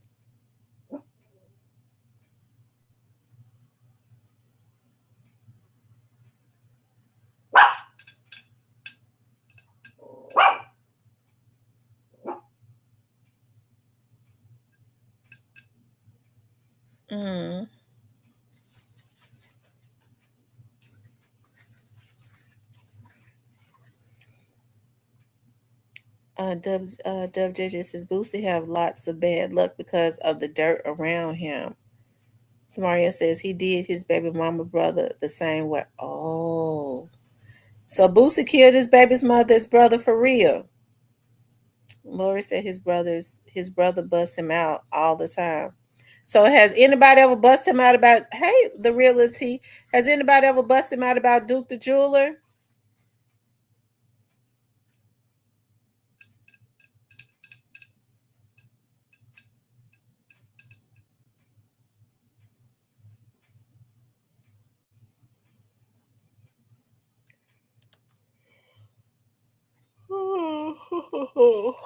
Mm.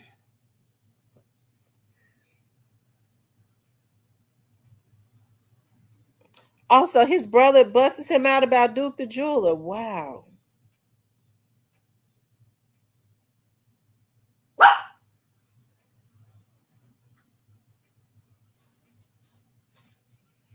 Oh, Vlad asked him about it.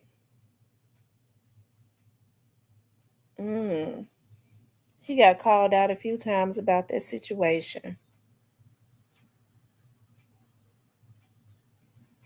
Boosie on the same time. Boosie, I like his music and stuff. But you think about Boosie. I was listening to Boosie one time. They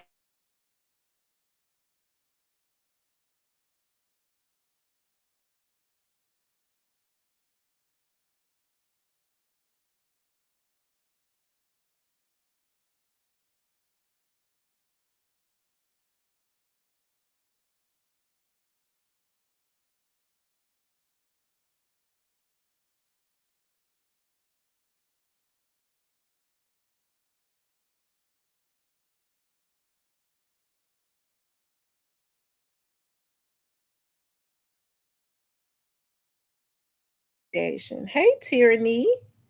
Hey, Tyranny.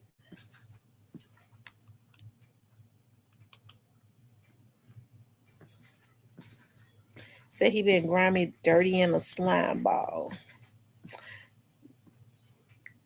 Grimy, 30, and a slime ball. That's a song right there.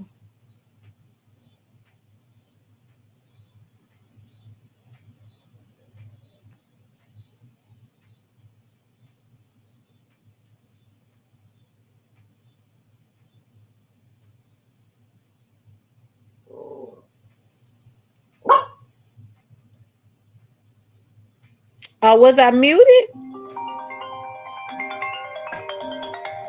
Hold on, y'all. Hello?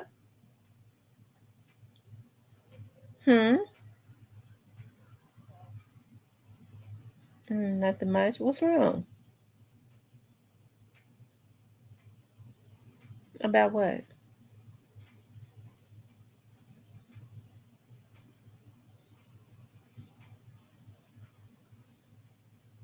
You sound melancholy.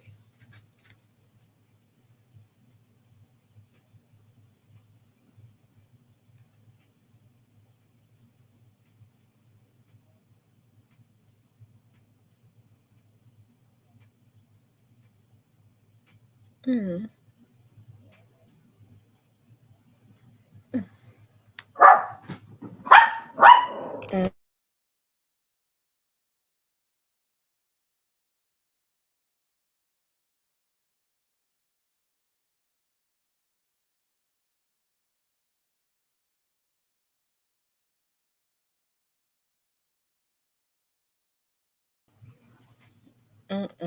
That's not even good for you to eat. That's got too much sodium in it.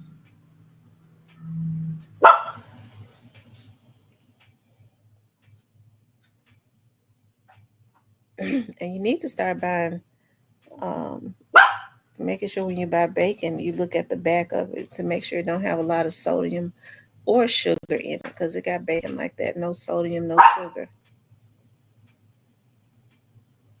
Mm-hmm.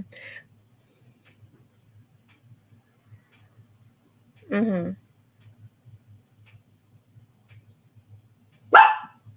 Mm-hmm.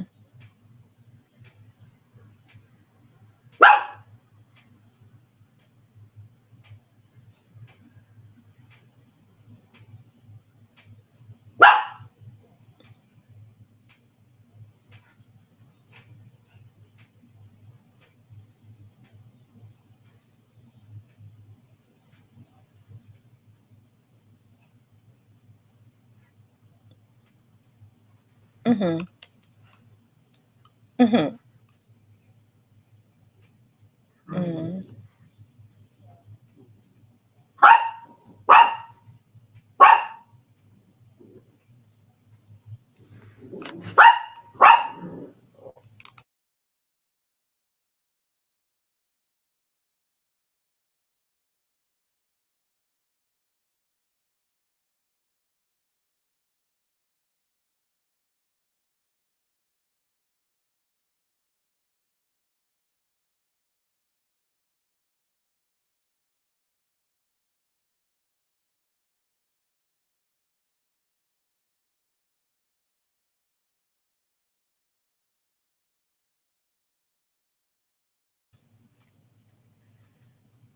Okay, y'all.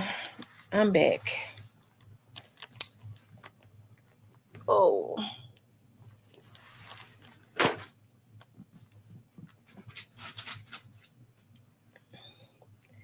Y'all men are so hard-headed. You won't give up pork bacon. And then when your head and stuff start hurting and spinning, you won't listen. But there's bacon out there that has no sugar and has no sodium in it. Once you put it on the egg and on the bread, you ain't gonna notice it anyways. And believe it or not, they're making turkey bacon better, but you have to make sure it's not a lot of sodium in the turkey bacon too. Just have to read the labels that's on the foods now. Tam, I'm in Chicago, and Duke's bro is not going to let his bro's name just be a bygone. His whole family is gone ride for Duke. Well, I'm glad, because you know what they tried to put out there, that Duke only had didn't have no family, that he only had a daughter. They said he only had a daughter, and they know they did Duke dirty. It's almost like they lured Duke there to kill him for that Chinese guy that they get all that jewelry from in Houston.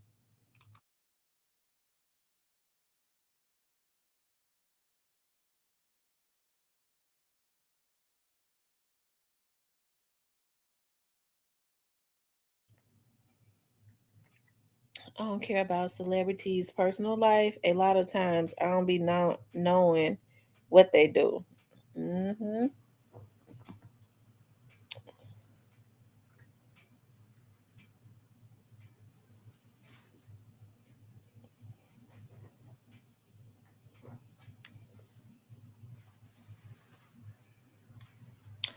Yeah.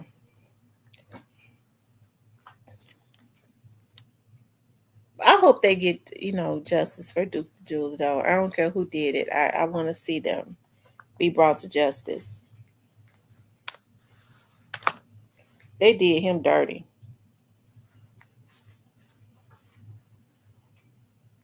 Yes, they did. They did him dirty.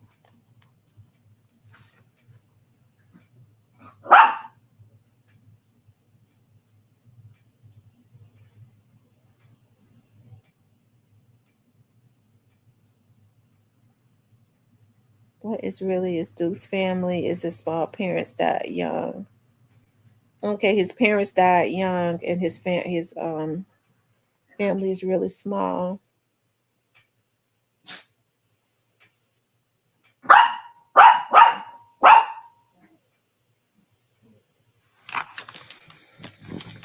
Mm.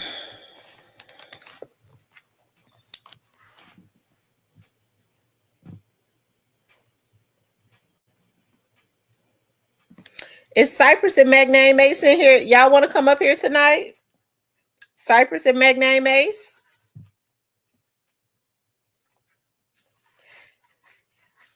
I ain't gonna be shopping tonight, y'all. I'm not ready. I think I've got me everything I wanted to get myself for my birthday. So I'm good. I got everything that I'm going to take out of town. When I'm going to New Orleans, I'm going to Chicago. I got everything I need for both trips. They got to pick up the truck that supposedly did it. Looks identical to the truck Boosie people was in.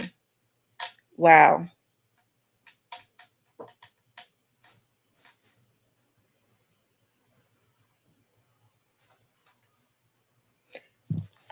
Jay Prince Jr. wanted to make sure that he got it. He put it back on Boosie. He got it off of him, didn't it? And you notice you don't hear you haven't seen Jay Prince Jr. and Boosie together since then.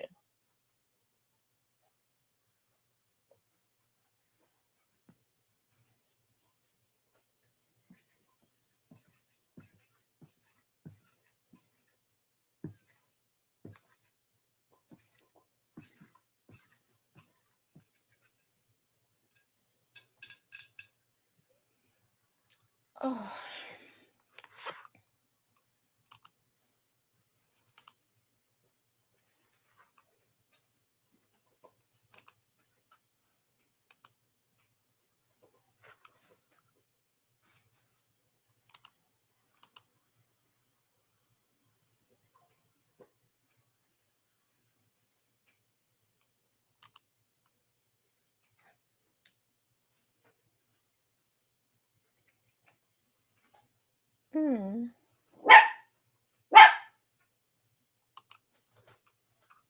They got to pick up the truck that supposedly did it. Looks identical. Yeah. I mean, I believe that they know exactly what happened to him. I believe they set him up. I do. He felt like he was going down there around some money, and he felt like they wouldn't rob him. The young man was going to try to get a sale. You know what I mean? I'm sure that he was, he was going to see if he can get another client, trying to make his business bigger. That was just dirty. Have you heard of a black jeweler since? No, they still using Johnny Dames, I guess. Hey, Mike 60 Joe. How you doing there? Is it Mike 60 or Mick? Is it Mickey? Neil says, Miss T, when you are gonna slow down on your work and grind and settle down and get married, you're a good woman. No, I'll probably. I've been thinking about that more. You know what I mean? Like, I need to slow down and get me a good husband. Diane been trying to hook me up with one of my best friends. Now we've been best friends for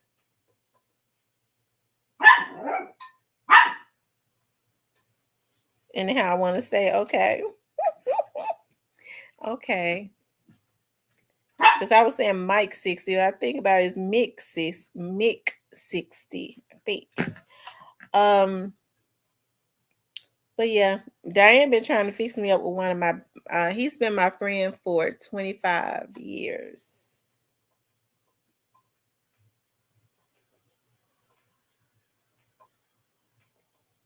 Oh, it's Mike 60. Okay. Yeah, he's been my friend for 25 years. And he would be a good catch for any woman. He would be a good catch for any woman.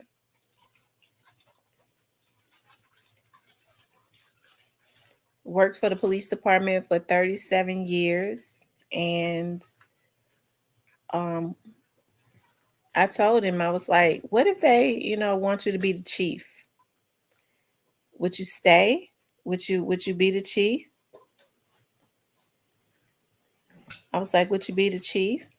And he was like, I have to think about it, because he's 50. He's 56. He doesn't have any children, and he wants children. He wants a wife. So he's a good guy. He is, old-fashioned values. I really enjoyed talking to him a lot. I've enjoyed him. Like I told him, I was like, we've been friends for 25 years. Like, you've been one of the people that have been like consistent and constant in my life, right?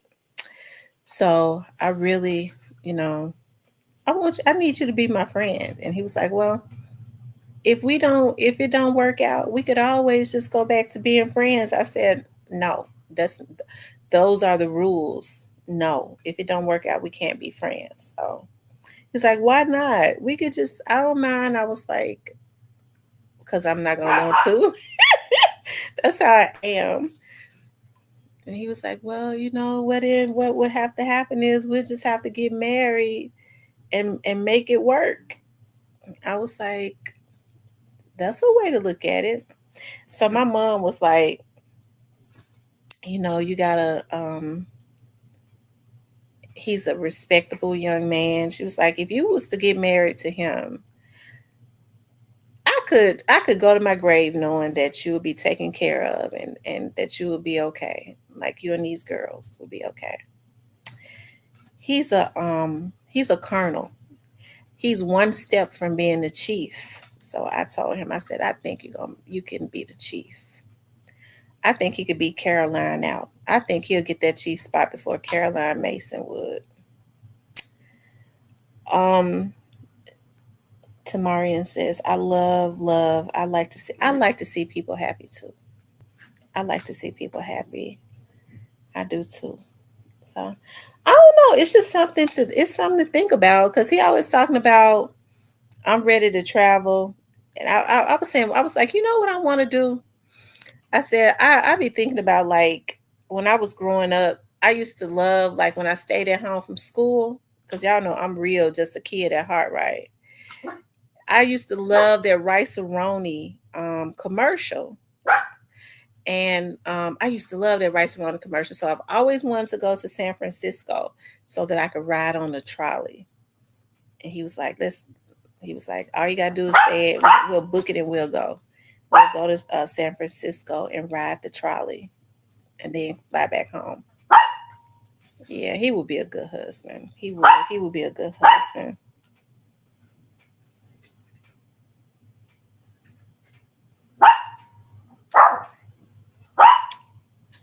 Black people don't like to see other happy. Why you say that? I mean, I'm one of those ones that like to see people happy. I am. I'm one of those people that like to see people happy. Joe. Mike Joe. Mike Joe. That's what he is, Mike Joe. I'm one of those ones that like to see people happy, so.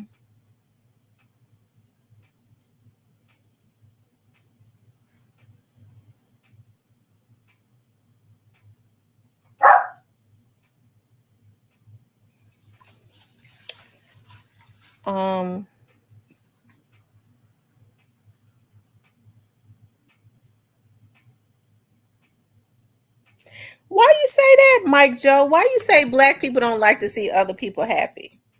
Give me an example of, like, there are some people that people hate. You know, people be hating, but when you say black people, that's saying like all black people don't like to see people happy. I like to see people happy.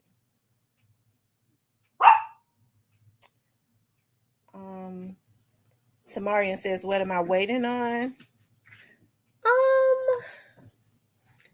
I think I'm waiting on, I gotta make sure I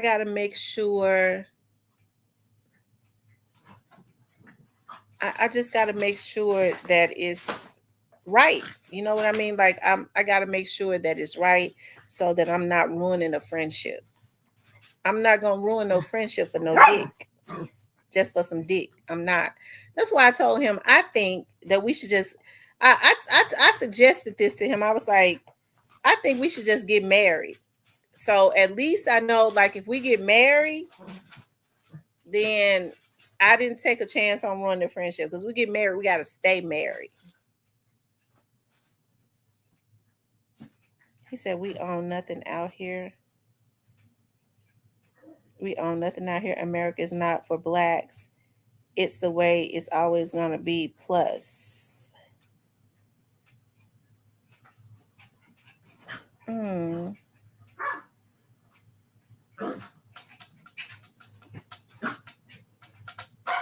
He's always been there for me.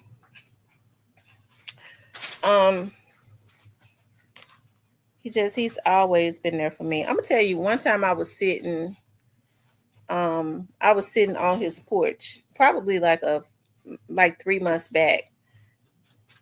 Spanish people don't really like us, but we want to get along. I agree. So I was sitting out on his porch. I went over to, like, anytime I'm having trouble, like with a tire or something, I called him. It's like, well, you know, I got this, I got that. So I went over there. I was sitting out there in his garage. That's what it was. And a car started driving by his house and was slowing down. It was slowing down. Like, I love brave guys. I was like, what's that? He was like, don't worry about it. I got your back. Don't worry about it. He stood up and they went right on. He didn't try to run and hide up under the car. Keep waiting and someone else will get him. That's what my mama said. That's the same thing my mama said. My mama said, you're going to just keep waiting to let somebody else get my son-in-law. That's what my mama said. You're gonna just keep on waiting, trying to be sure, and somebody else is gonna get my son-in-law.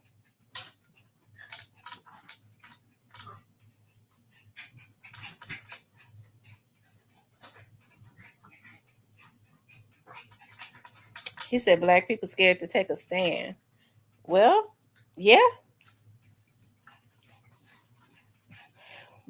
Yeah. I mean, yeah. And or just refuse to. Why you put everything negative on black people? No. Yeah, because I'm telling you, say black people scared.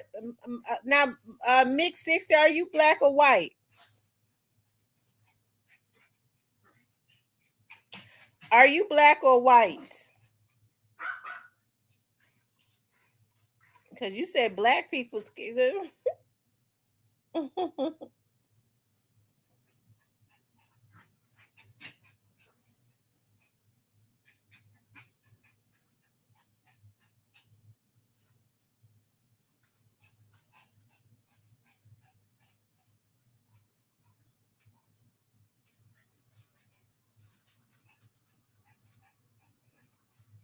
The black barber says she better get her husband. She has nothing but happiness to lose. I get your husband. Get your husband, Sam. I'm telling you, like I told him when I was like the other day, I told him, I said, why don't you come into the vlog?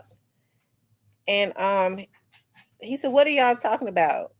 I said, we might just, probably like I think we was gonna talk about the government. I think my title was like I was gonna talk about GoVan, and he was like, I can't come in there and talk and I can't come in there and do that, talk on those subjects.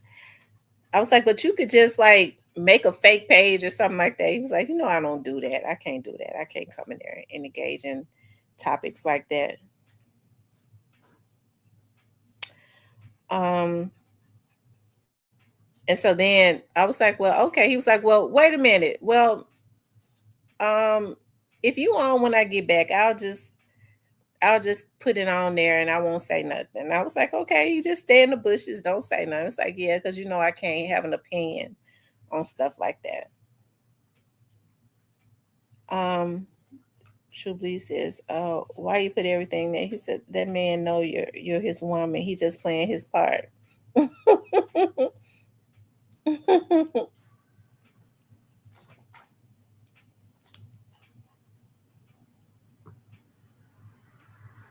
He a good guy.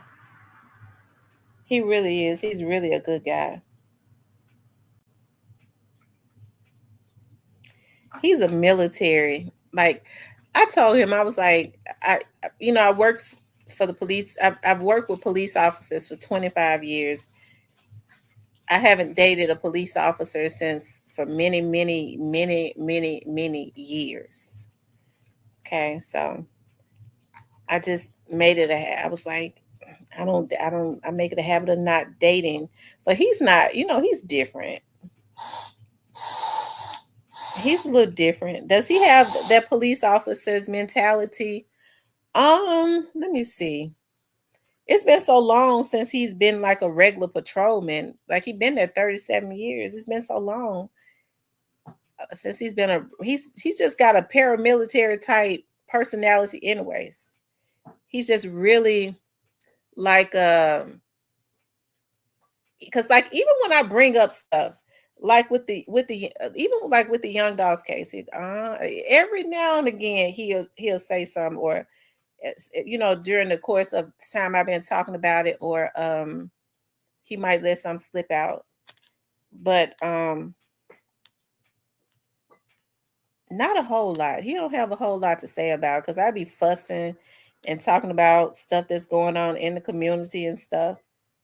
And most of the time he will agree with me, but he don't have any, he don't elaborate on it a whole lot. I like him. He seems like a no nonsense straight. He is a very straightforward guy. So that's why, like, when I tell people, like, when I've never like he's one of the only men, like other than my dad. Like if he told me something, I don't second guess it. I know it's true. Like I don't think he's ever lied to me ever. I don't second guess anything he says because he's always been straightforward with me. Out of all the years we've been friends, I've never second guessed anything he said.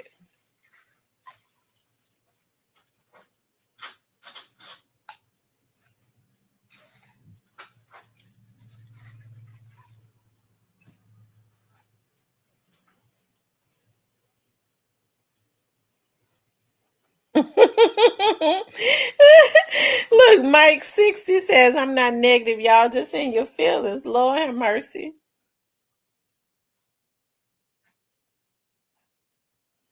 But that's not true. So Mike 60, who owns everything? When you say black people don't own anything, who owns everything then? And when you say why don't black people own anything?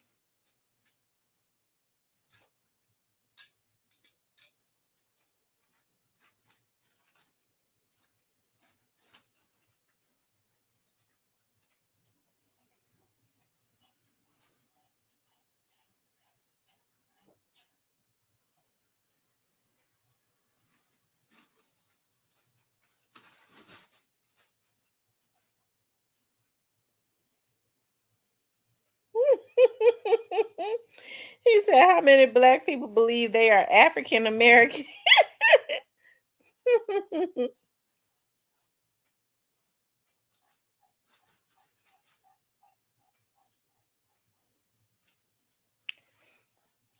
Mike 60, I hope you're not a person of another race in here trying to talk bad about black people. I gotta think you might be a white man trying to diss black people.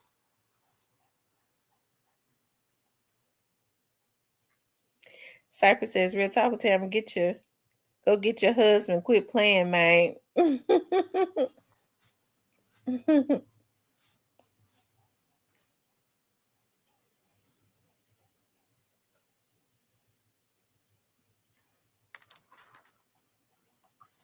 Look, I called him on three-way and let Diane talk to him, right? I told him we're gonna go down there to where we're gonna go visit Diane one day. So I called him. So Diane was like, this was like a couple weeks ago. So Diane was like, Tamara tells me you single. He said, yeah, I'm single. And she said, well, how come you and Tamara never got together? And y'all been friends for 25 years. He was like, I don't know. You got to ask Tamara. And she said, well, I'm going to work on that for you. He was like, all right, let me know how it turned out then.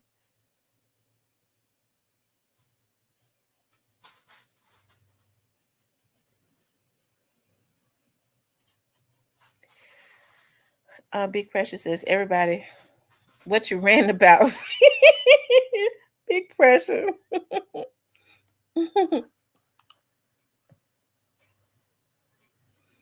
So when I was talking to every Diane called me every day. She go, you talk to my boy today? You talk to my boy? I told him I was gonna make something shake for him.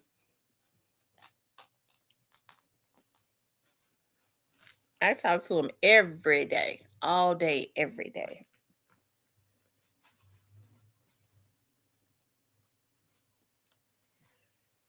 Get your ass out of here. Us blacks got me.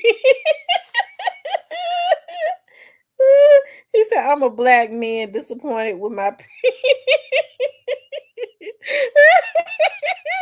oh,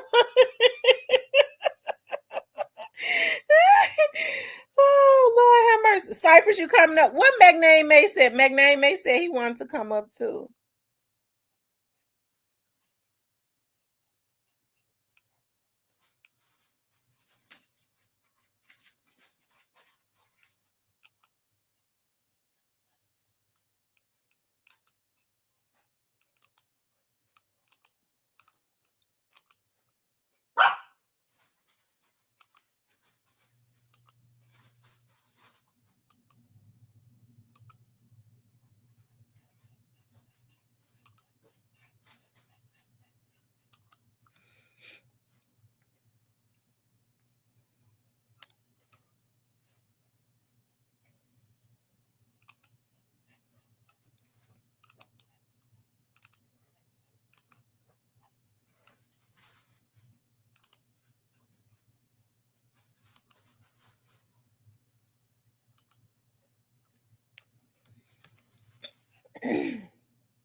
Yes, I guess Cyprus is full of his I guess Cyprus is full of his what's the word I'm looking for?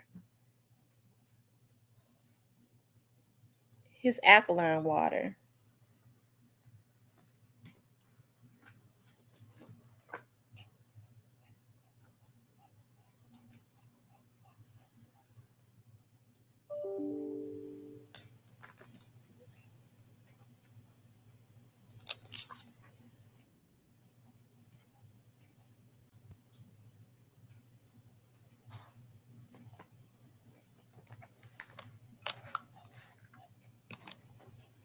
What's up, Cypress? What's going on, y'all? How y'all doing tonight? I'm doing good. Oh, yeah. You full of your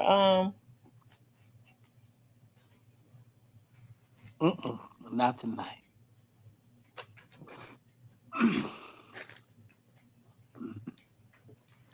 Are you not drinking your alkaline water tonight? We're just talking. Cypress, you said I need to go get my husband. Yeah. I'm gonna tell you why, because I let a couple potential wives from me slip, you know. And and that might be for you. So if you feel it, go for it. If I feel it, go for it.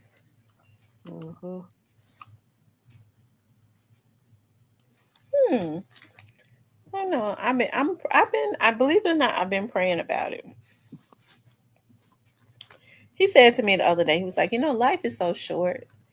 So, if there are some things that you're thinking about doing, you might just need to go ahead and just do them right now. I was like, yeah, that's true. He might be trying to tell you so. Yeah. Yeah. I will see. Like, he's so reserved.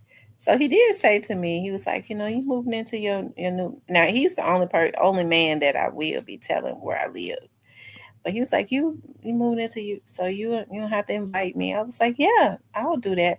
So I guess that's what I'll do. I'll grill for him. Like, I can't do it this weekend.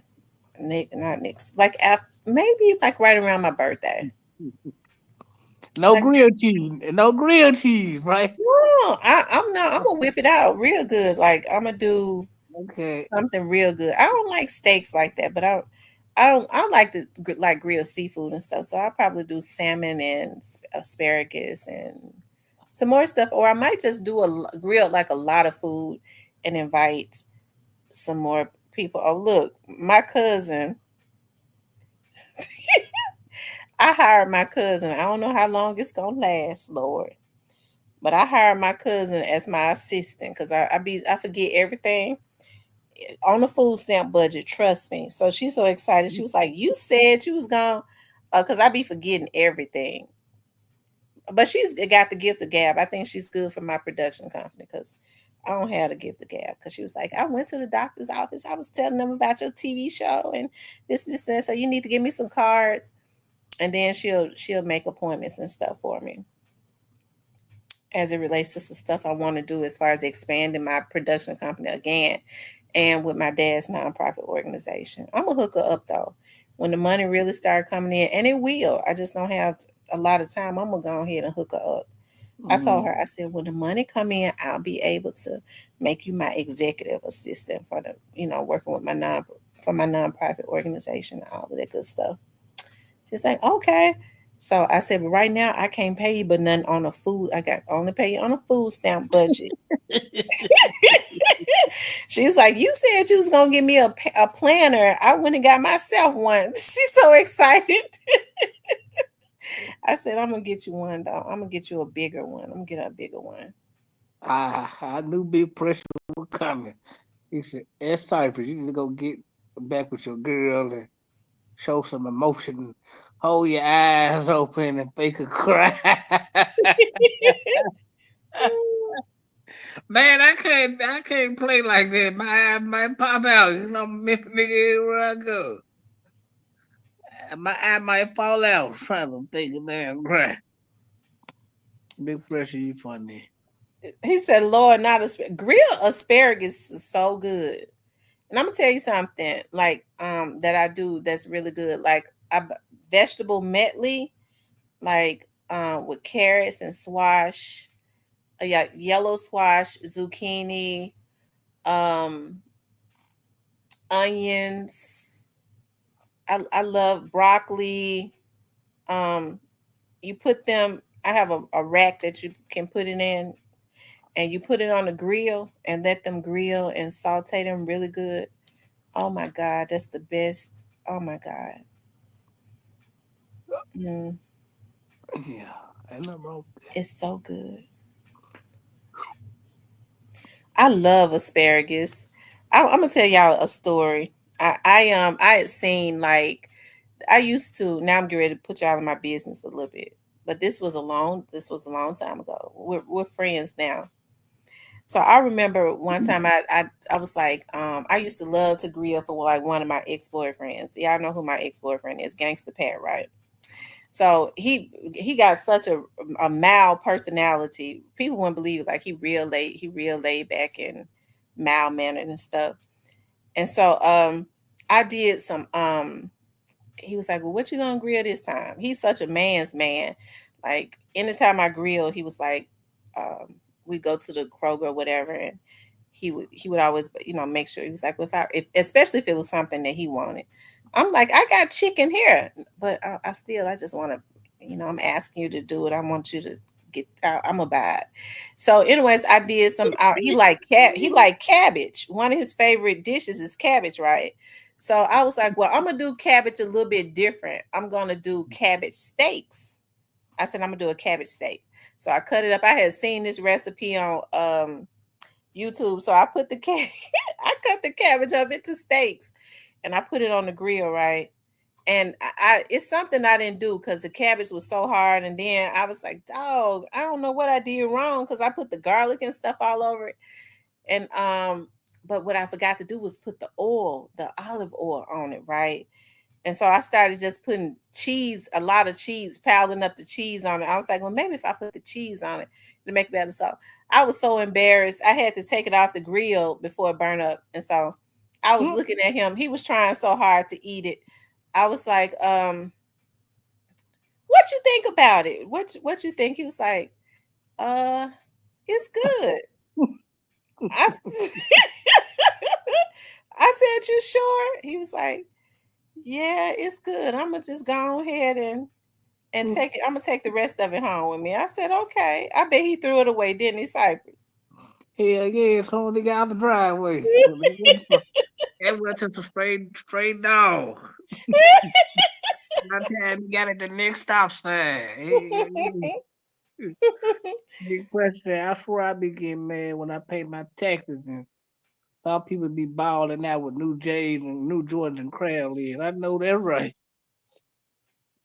He said he be getting mad when he pay his taxes and some people balling out with new Jordans and crab. Maybe they work for them Jordans and crab legs. You think everybody that got Jordans and crab legs don't get food stamps? Everybody that get Jordans and crab legs ain't got no job neither. Well, some of them do. But yeah. What's going on up there in Memphis? Nothing. People still acting a darn fool. Ain't nothing changed. Yep, go get your husband. He would be a good husband. He would be. Yeah. I don't think I could be married. You know why? Because I'm a Memphis nigga everywhere I go. Well, then you don't need to take that Memphis mentality that a lot of not all of the Memphis guys, but like some of, because it's a lot of good Memphis guys. They don't have that mentality. I'm gonna tell y'all something. I gotta say this. I think it's a lot of women that's ruining these guys because my ex-boyfriend, like my very first boyfriend, he was as street could be, but he was a good guy.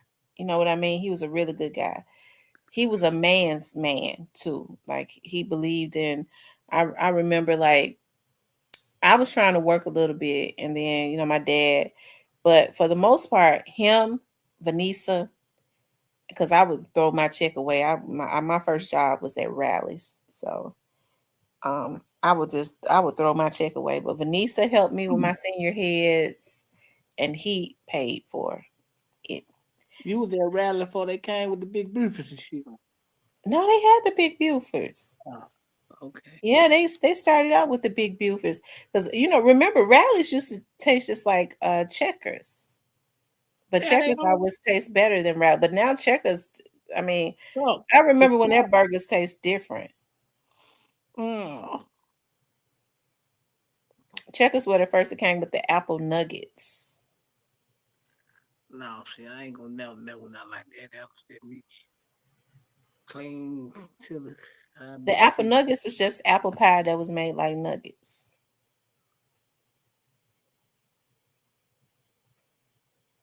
Oh, okay. I don't even know if they still have the apple nuggets. They probably don't. How long it been? Like 20 something years? Mm-hmm. No, they don't. 30, probably 30. Yeah. But when I say a lot of them, because I never thought I would. I said that to say this. He was a man's man. He's still cool, but I think when women want to be the sole providers, that I don't know why a woman would want to be the sole provider if she didn't have to.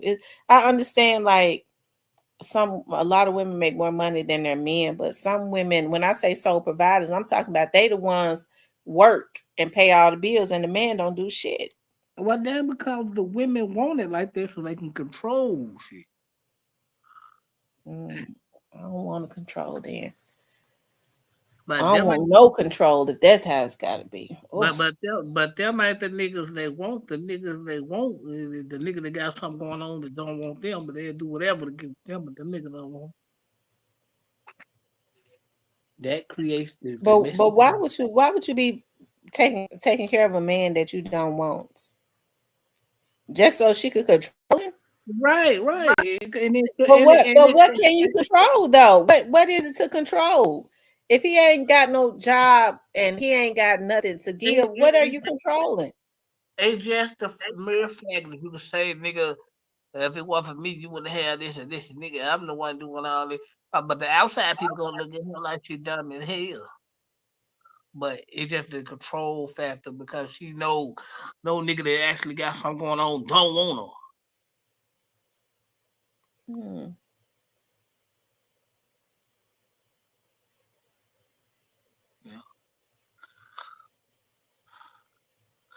It's crazy though.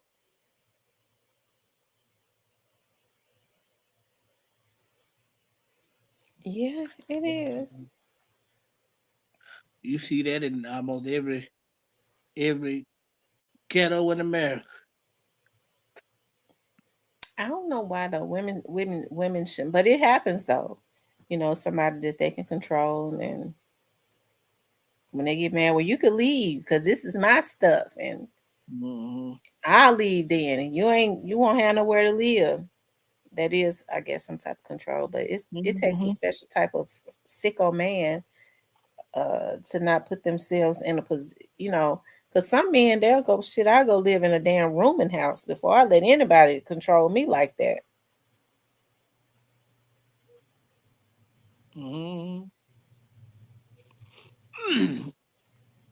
Yeah, man, you gotta kick them type of women to the curb, man. Just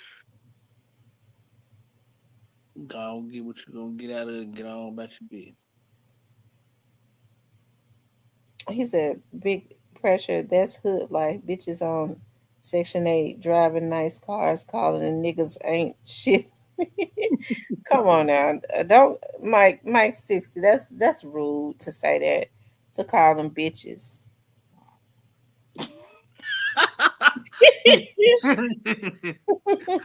Hey man, shout out to y'all. Shout out to y'all. They cutting up in the comments tonight. Yeah, they cutting up tonight. Mike 60 came in cutting up.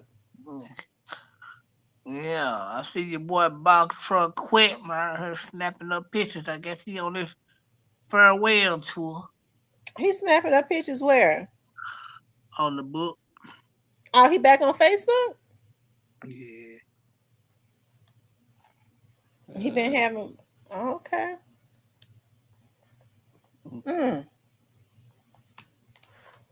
He had been gone for a while. Or I guess, or he had been not making it public or something. Real Lil T, what's up? Yeah, man, get y'all some good women.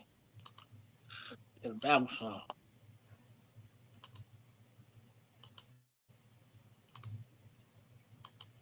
But yeah, a lot of women that messed us men up out here though. A lot of y'all women that messed us up out here. Cause I'm sure messed up out here. How they mess you up? Cause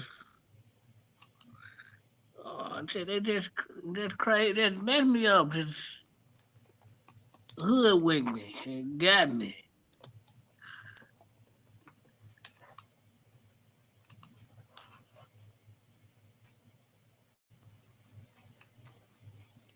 It's hard to find somebody to match your energy, man.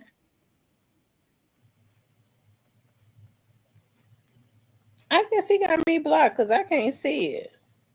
Ooh. Just go to box truck quick.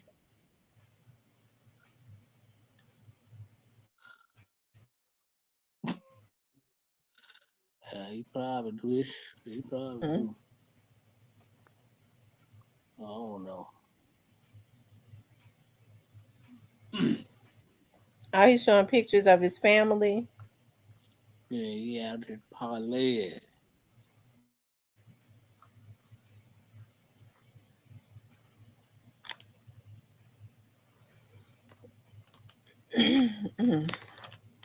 Yeah, been quiet. Stan G brought him out, didn't it? Yeah, Stan G. He brought him back out to social media. And what I can say about Stan G gonna know how to go grab some headlines.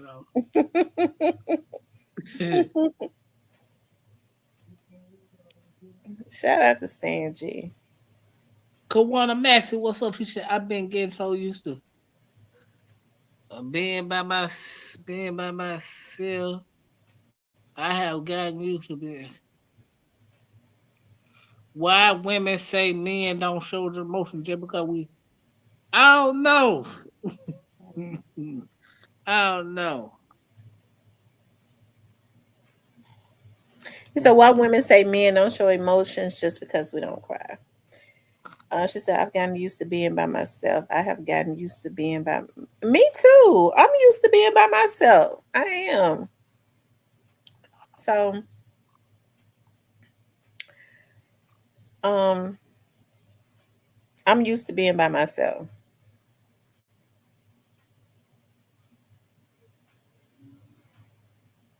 Ain't nothing wrong being by yourself. I love being by myself. Praise God.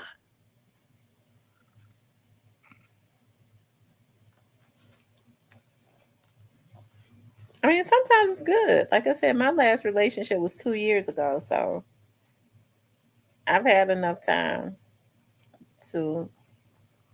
Yeah. I guess. Be pressure to, yeah. Big Pressure said, I cry on the toilet with the door locked. Oh, man. Oh. Yeah, man. That what my ex told me. I ain't show no emotion. Well, a lot of men try not to show emotions. That's just they could keep their woman if they show emotions in a healthy way more. They be trying to y'all be trying to show women that y'all don't care. That's not a good thing. Hey, but what if you trying to show them you don't care and give?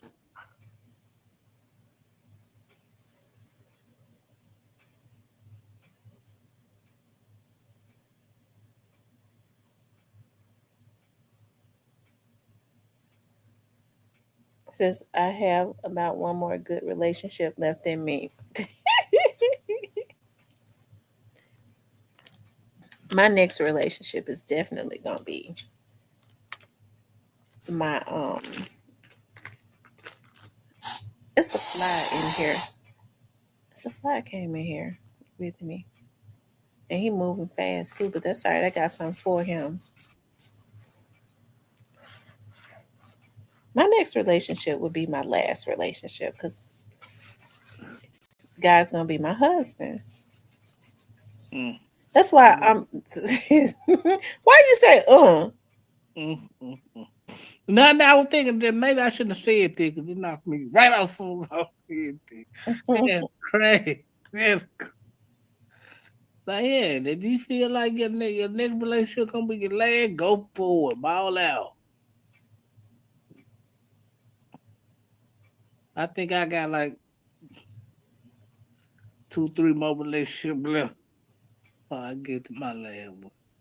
I got like at least 2 relationships left before I get to my last one though. Real dog. Cypress, you just want to be a whoremonger.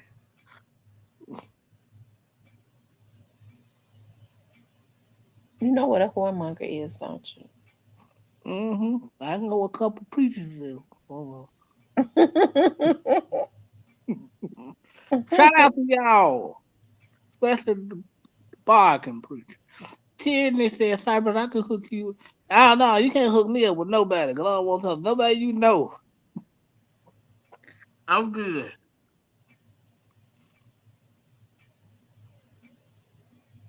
He said we don't understand, thinking we understand them. Big Precious says my last relationship is my last. Everything after that is just friends. I've been enjoying having friends.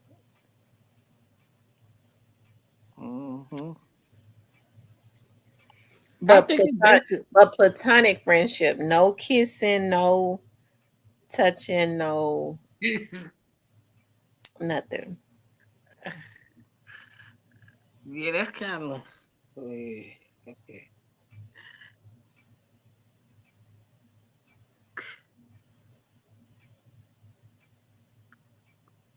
You say, yeah, that's kind of what?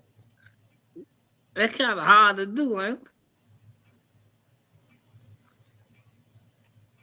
No, it's not hard to do when you have a respect for each other. When you know you're just friends, you're not trying to, you're not even thinking about going together. He said, "Oh, now I want some friends benefit." No, see, that's the problem. Men be wanting friends with benefits. No, absolutely not. No type of. I don't want no man. I ain't giving nobody friends with benefits. Period. Mike 60 said, "I be messing with my exes. Something wrong with that?" No, hell no, ain't no wrong with that. Man, they gonna go. Hey man, look at Mike. You asking? Look, Mike 60. You asking the wrong person. Cypress is not the person. Hey, I'm gonna be ain't the person. I'm gonna be the first nigga to tell you, nah, ain't nothing wrong with it. I'm gonna be cheerleading for you, my nigga. I'm rooting for you if you work for you. I ain't gonna tell you nothing. Cypress is not the person to ask. No, it ain't wrong with messing with your idiot. As long as they gonna go for it and it's consensual, I'm rooting for it. Cypress ain't the person to ask. I'm gonna tell you what to do. I'm gonna guide you the right way. I don't know why I think Mike 60 is probably exposing the truth. I don't know why I think that. Why you think that? Why you think that's exposing the truth? Because exposing the truth like to be meddling. Shout out to exposing the truth. He ain't doing nothing wrong. Exposing the truth. Pull on. Your boy Cypress in there. CMG Cypress in the bill. Pull on. He said they be popping my tires after and calling block. What's block? Calling private. Mm. It sounds like to me your exes is toxic. Lord have mercy. Mike 60, you probably need to be the one that hit them and quitting them because they messing up your time. They gonna cost you some money, so you might need to be hitting them and quitting them for and buy them a burger or something and send their ass on their way. You need to be hitting them. They don't cost you some money like that. You need to leave them alone. I'm telling you, get them and quit them and get them out the way. Get them out of love. Cypress is not the person to take advice from. You love it on the low, yeah. And he said he love it on the low. I mean, what's the need in calling from a damn private number if you gonna answer the phone for them? Why would they do that? That's just crazy. Somebody crazy. My little don't want anything but a good wet time. Man, these women be playing so you can't do nothing but you can't do nothing but healing, nigga. They be playing, man. These women that had wrapped up in the corner. All they gotta do is cry. Your ass, dude.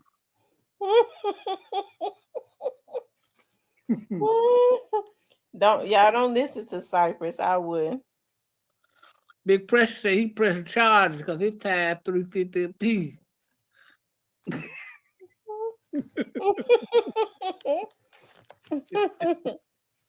I don't blame you, Big Pressure. He ain't so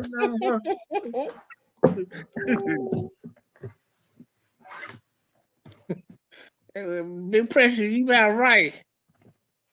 I tell you.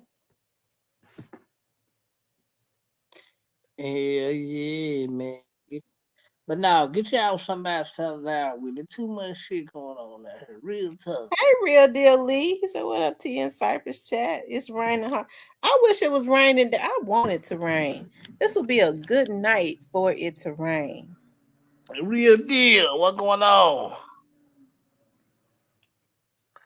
Yeah, it would be a good night for it to rain. When? Mm-hmm. I love the rain.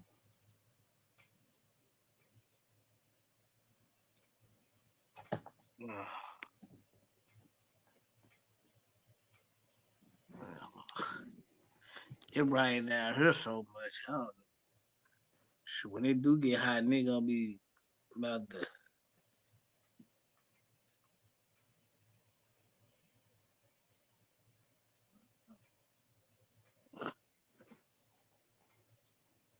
Yeah.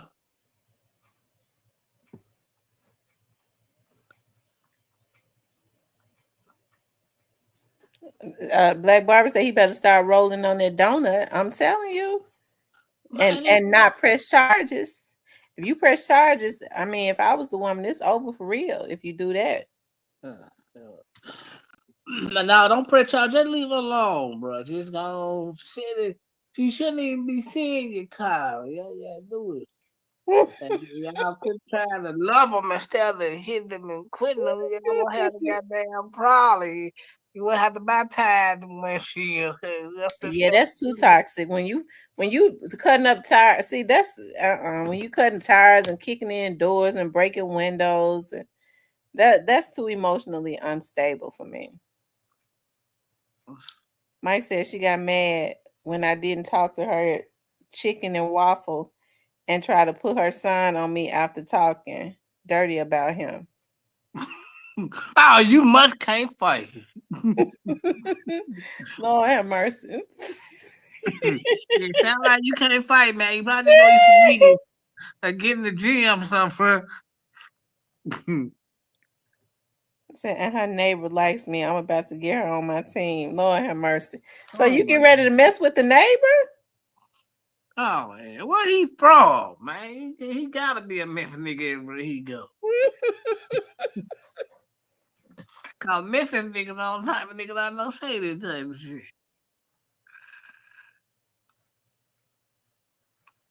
Hey man, I ain't gonna lie. That shit was all cool when nigga was young, man. And as you get older, man, that shit stresses you out.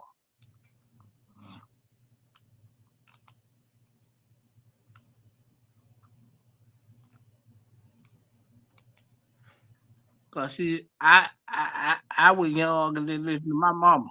So I caused a lot of problems for myself.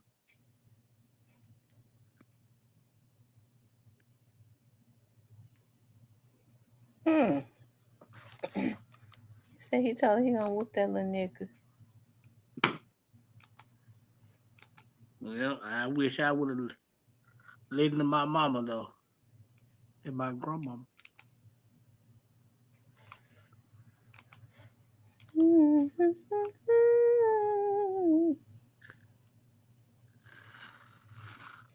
When you getting all your good clothes cut up and burnt up and shit, cause you bullshit.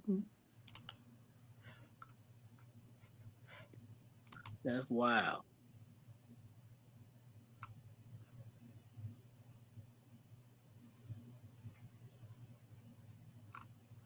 Yeah, man.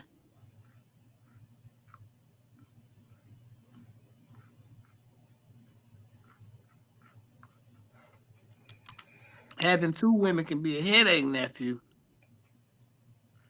Cause they always gonna want time, and you giving one a little bit more time than the other.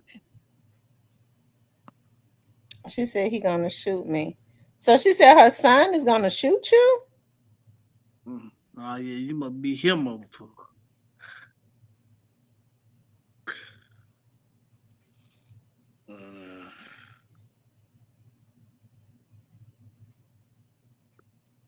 Well, y'all got some stories in this chat. This chat might be what you need to be praying for tonight. Well, I know. Lord have mercy. Lord Jesus. Cause they got some stories I wasn't wish that shit on nobody. I done messed around here and got hungry tonight. And I didn't stop and buy me no fruit. She said, Cypress, are you gonna ever settle down with someone? If it's God plan now, but if Cypress got to do it, then you already know that else. But if God put it together, then I'm gonna go with it. Cause he know best, but if be waiting on Cypress to just Father Dan and do it, then I don't think they're gonna happen. But I would love to settle down and be with one woman though. That it gotta be on God's time and God's plan. Cause I ain't gonna lie, it ain't nothing that I choose for myself, to be honest. These women damage me, man.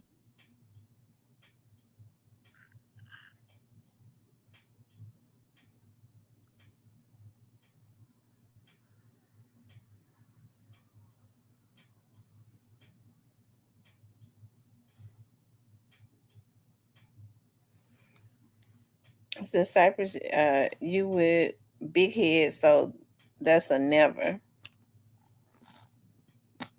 True believes Cypress on his pimp shit. Hey man, I'm a Memphis nigga everywhere I go.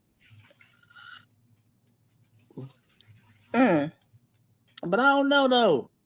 I want to settle down one day, yeah, but I just can't be the one to do it. God gotta do that. Cause I know me, I'm full of it.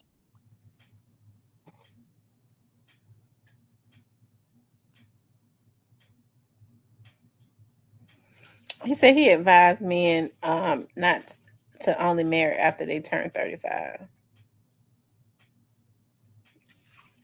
Who too old to get damaged? Who you talking about? You, Cypress? No, I said I'm damaged already. Yeah. I ain't no need to lie shit.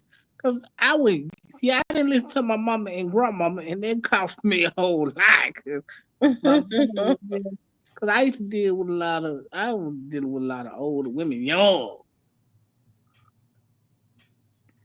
And this shit messed me up and over. But my grandma used to always fuss at me and say, boy, you need to quit. You need to get you a good church girl and settle down, and you can get old one day, get you a good church woman, get married and do all that. But see, I didn't want to do that. I wanted to do my thing. And that's why I am the way I am today.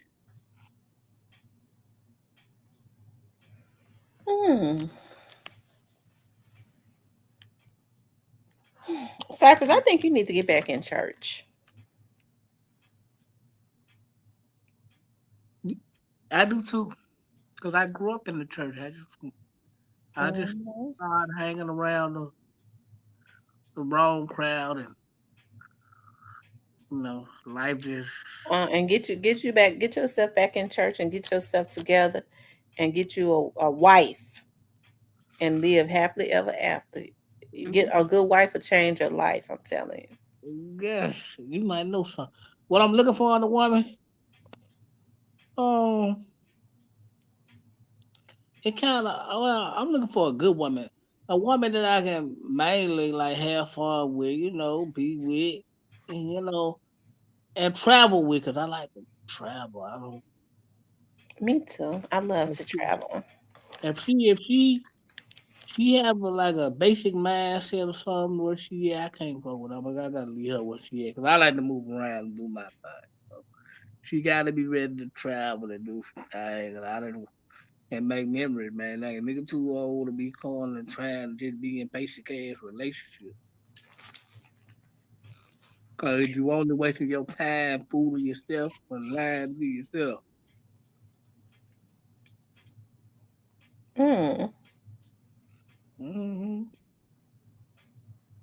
That's why some of these women end up with in the house, just their kids, 4, 5 possible different baby, because they don't want to grow. They cool where they at.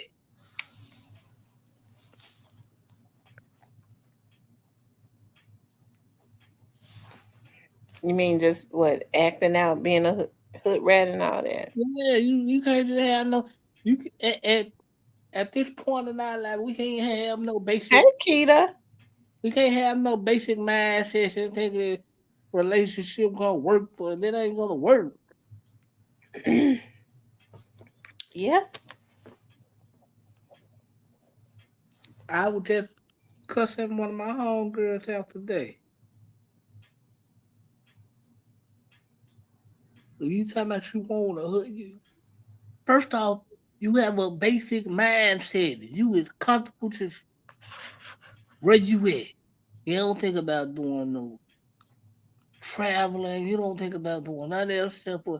And then the type of dudes that got some shit going on, you don't want them. You want the thug nigga that want to enjoy your life. Wonder why you going through the motions.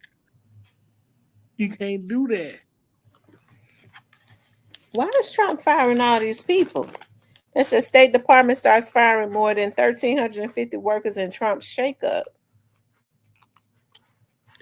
Nephew said, no more thick thighs and biscuits. Hey, man, always thick thighs, biscuits, and fries. Praise the Lord. What's up, Keto? Salute to you. Yeah. There you go. Here you go. Well, Big Pressure, I grew up with my wife and started dating at 16, and she's still a different woman every day. Women change. Women just change. Yes, they do. Then you got to be able to keep up with them because they change, man.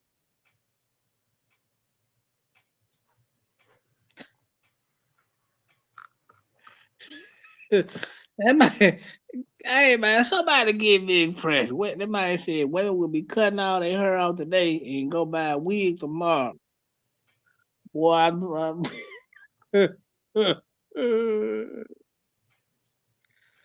You sure know what to say, Big Pressure. I can't even argue with you on that, bro.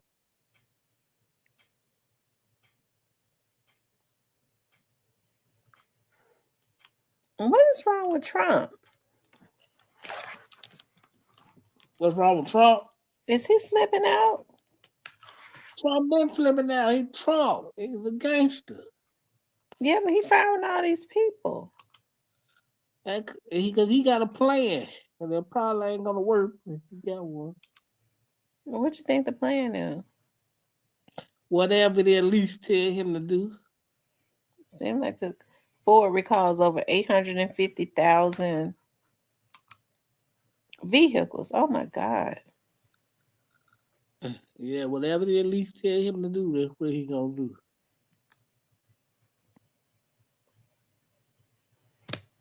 A French comedian. It says Bun Hamin, French comedian, dies at 43 after falling from 8th floor of building in Paris. You mean he only 43?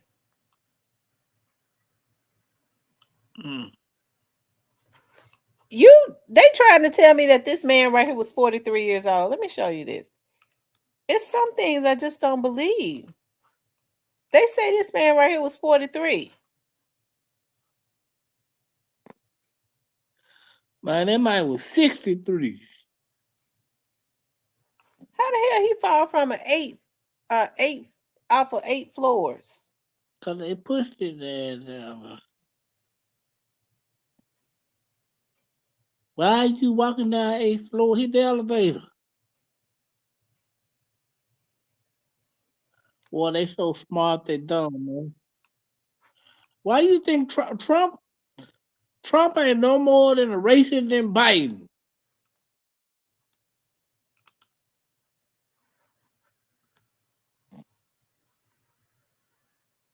Trump ain't no more than a racist than Biden.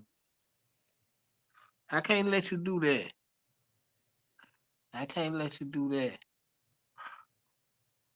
And racist and Biden is all out racist. At least Trump will do business with black people. Trump do more business with black people than anybody. I get tired of people using the race card. He said women cut all their hair off today and go buy a wig tomorrow. Well, we women go through a lot. We do. We go through a lot. Well, what about the ones that don't cut off their hair and they still go buy a wig? What they say about them, Big Press?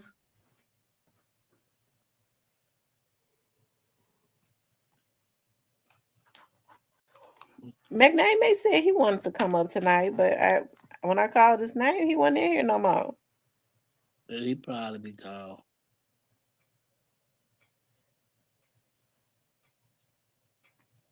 McNamee's probably outside. It's early. Yeah, he outside. Young and outside.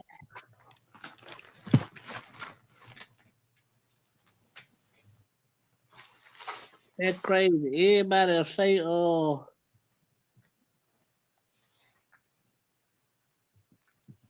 Trump a racist, but y'all won't say that about Biden. Biden was one too.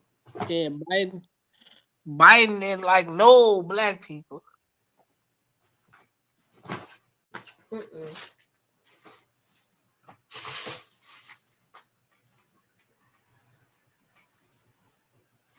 He didn't like it so much. He went and got illegal immigrants and was giving them money and houses and funding wars and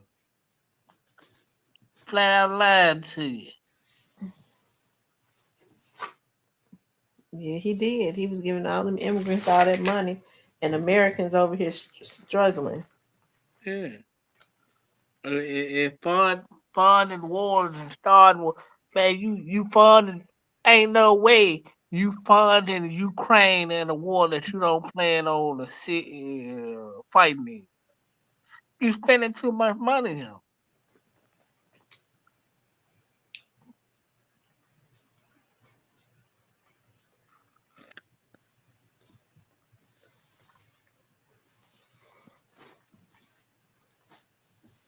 He said he used to call Biden Mr. Sleepy. Now you can call him Mr. Shitting. Oh, man. Lord. So, Cypress, what you think gonna happen at the trial next month? Oh, shit. Hopefully, I'm gonna be honest. Hopefully, Quet beat this because I need to make some beds. I don't know. You want Quet to beat it? Yeah, I want Quet to beat it. You want Quet to get off? Yeah. Why you want him to get off? Because I need to make some beds.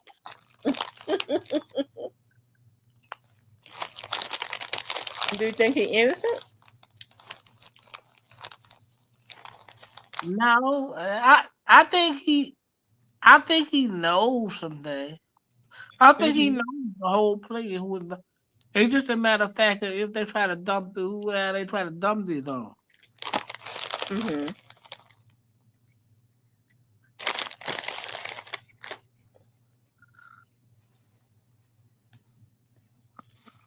But he let this linger on so bad, to the point that he ain't got no other choice but to possibly go all the way now.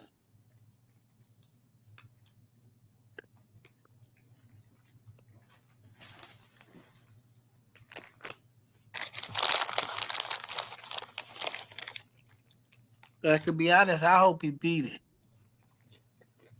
Mm-hmm.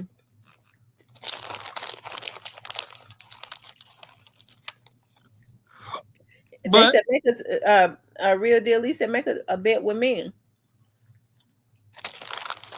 All right, hit me up. Get at me.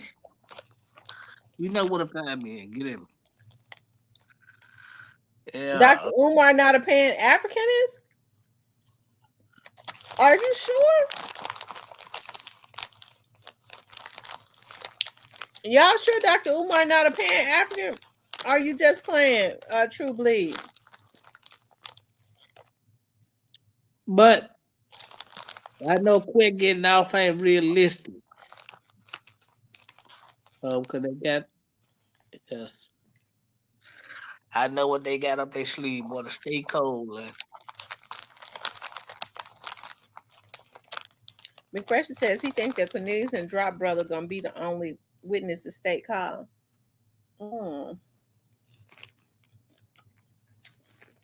I wonder.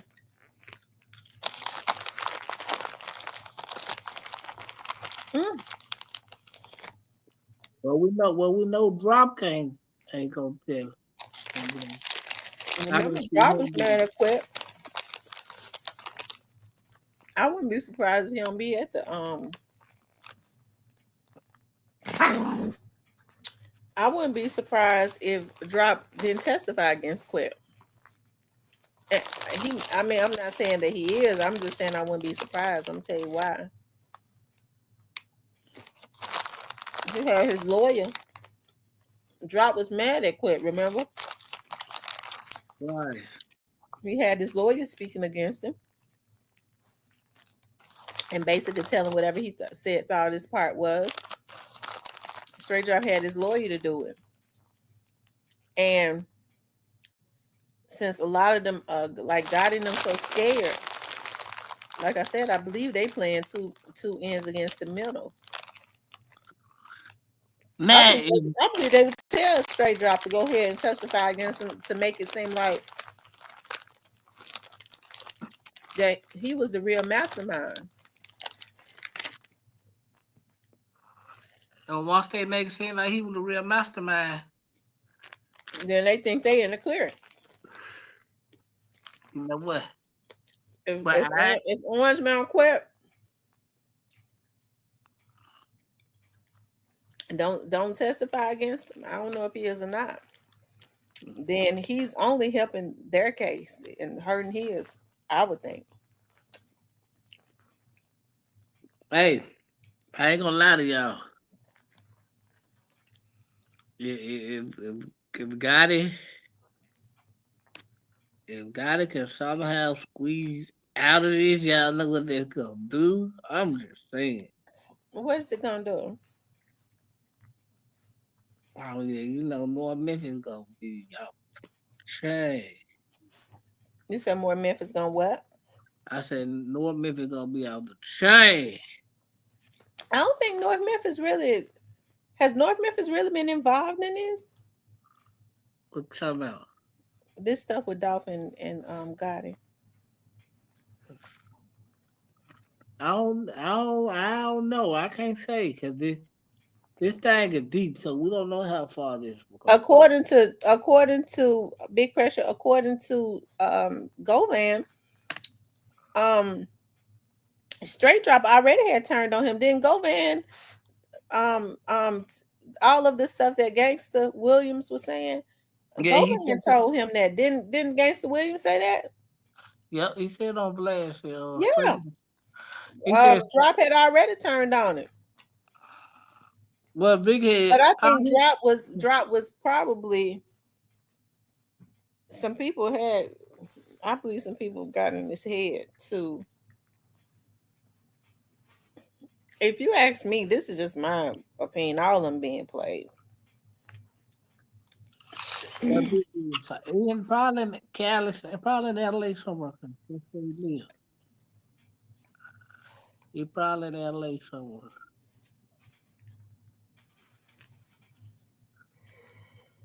Oh, I'm surprised. Is him and Angela back together yet? Who? Him and Angela. No.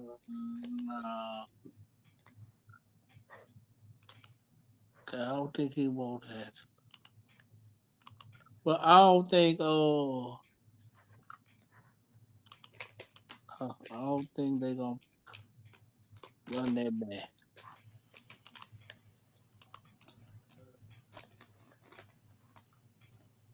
I don't think they're gonna run that back. I wouldn't.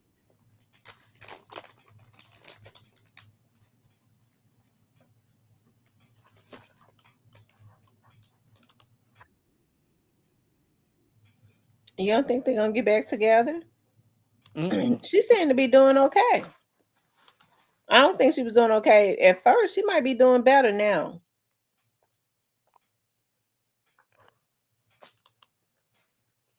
Yeah.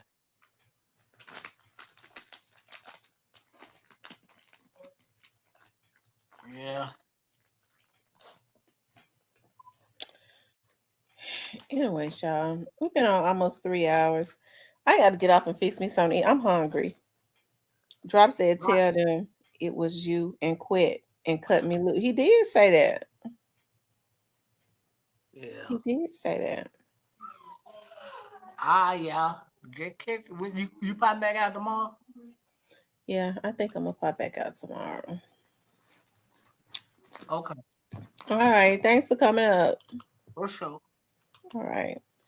All right, you guys. I'm hungry. My hair hurting. So I'm gonna fix me something right quick. I appreciate you all tuning in. Make sure you guys please like, share, and subscribe. I love you guys. I'll talk with you later.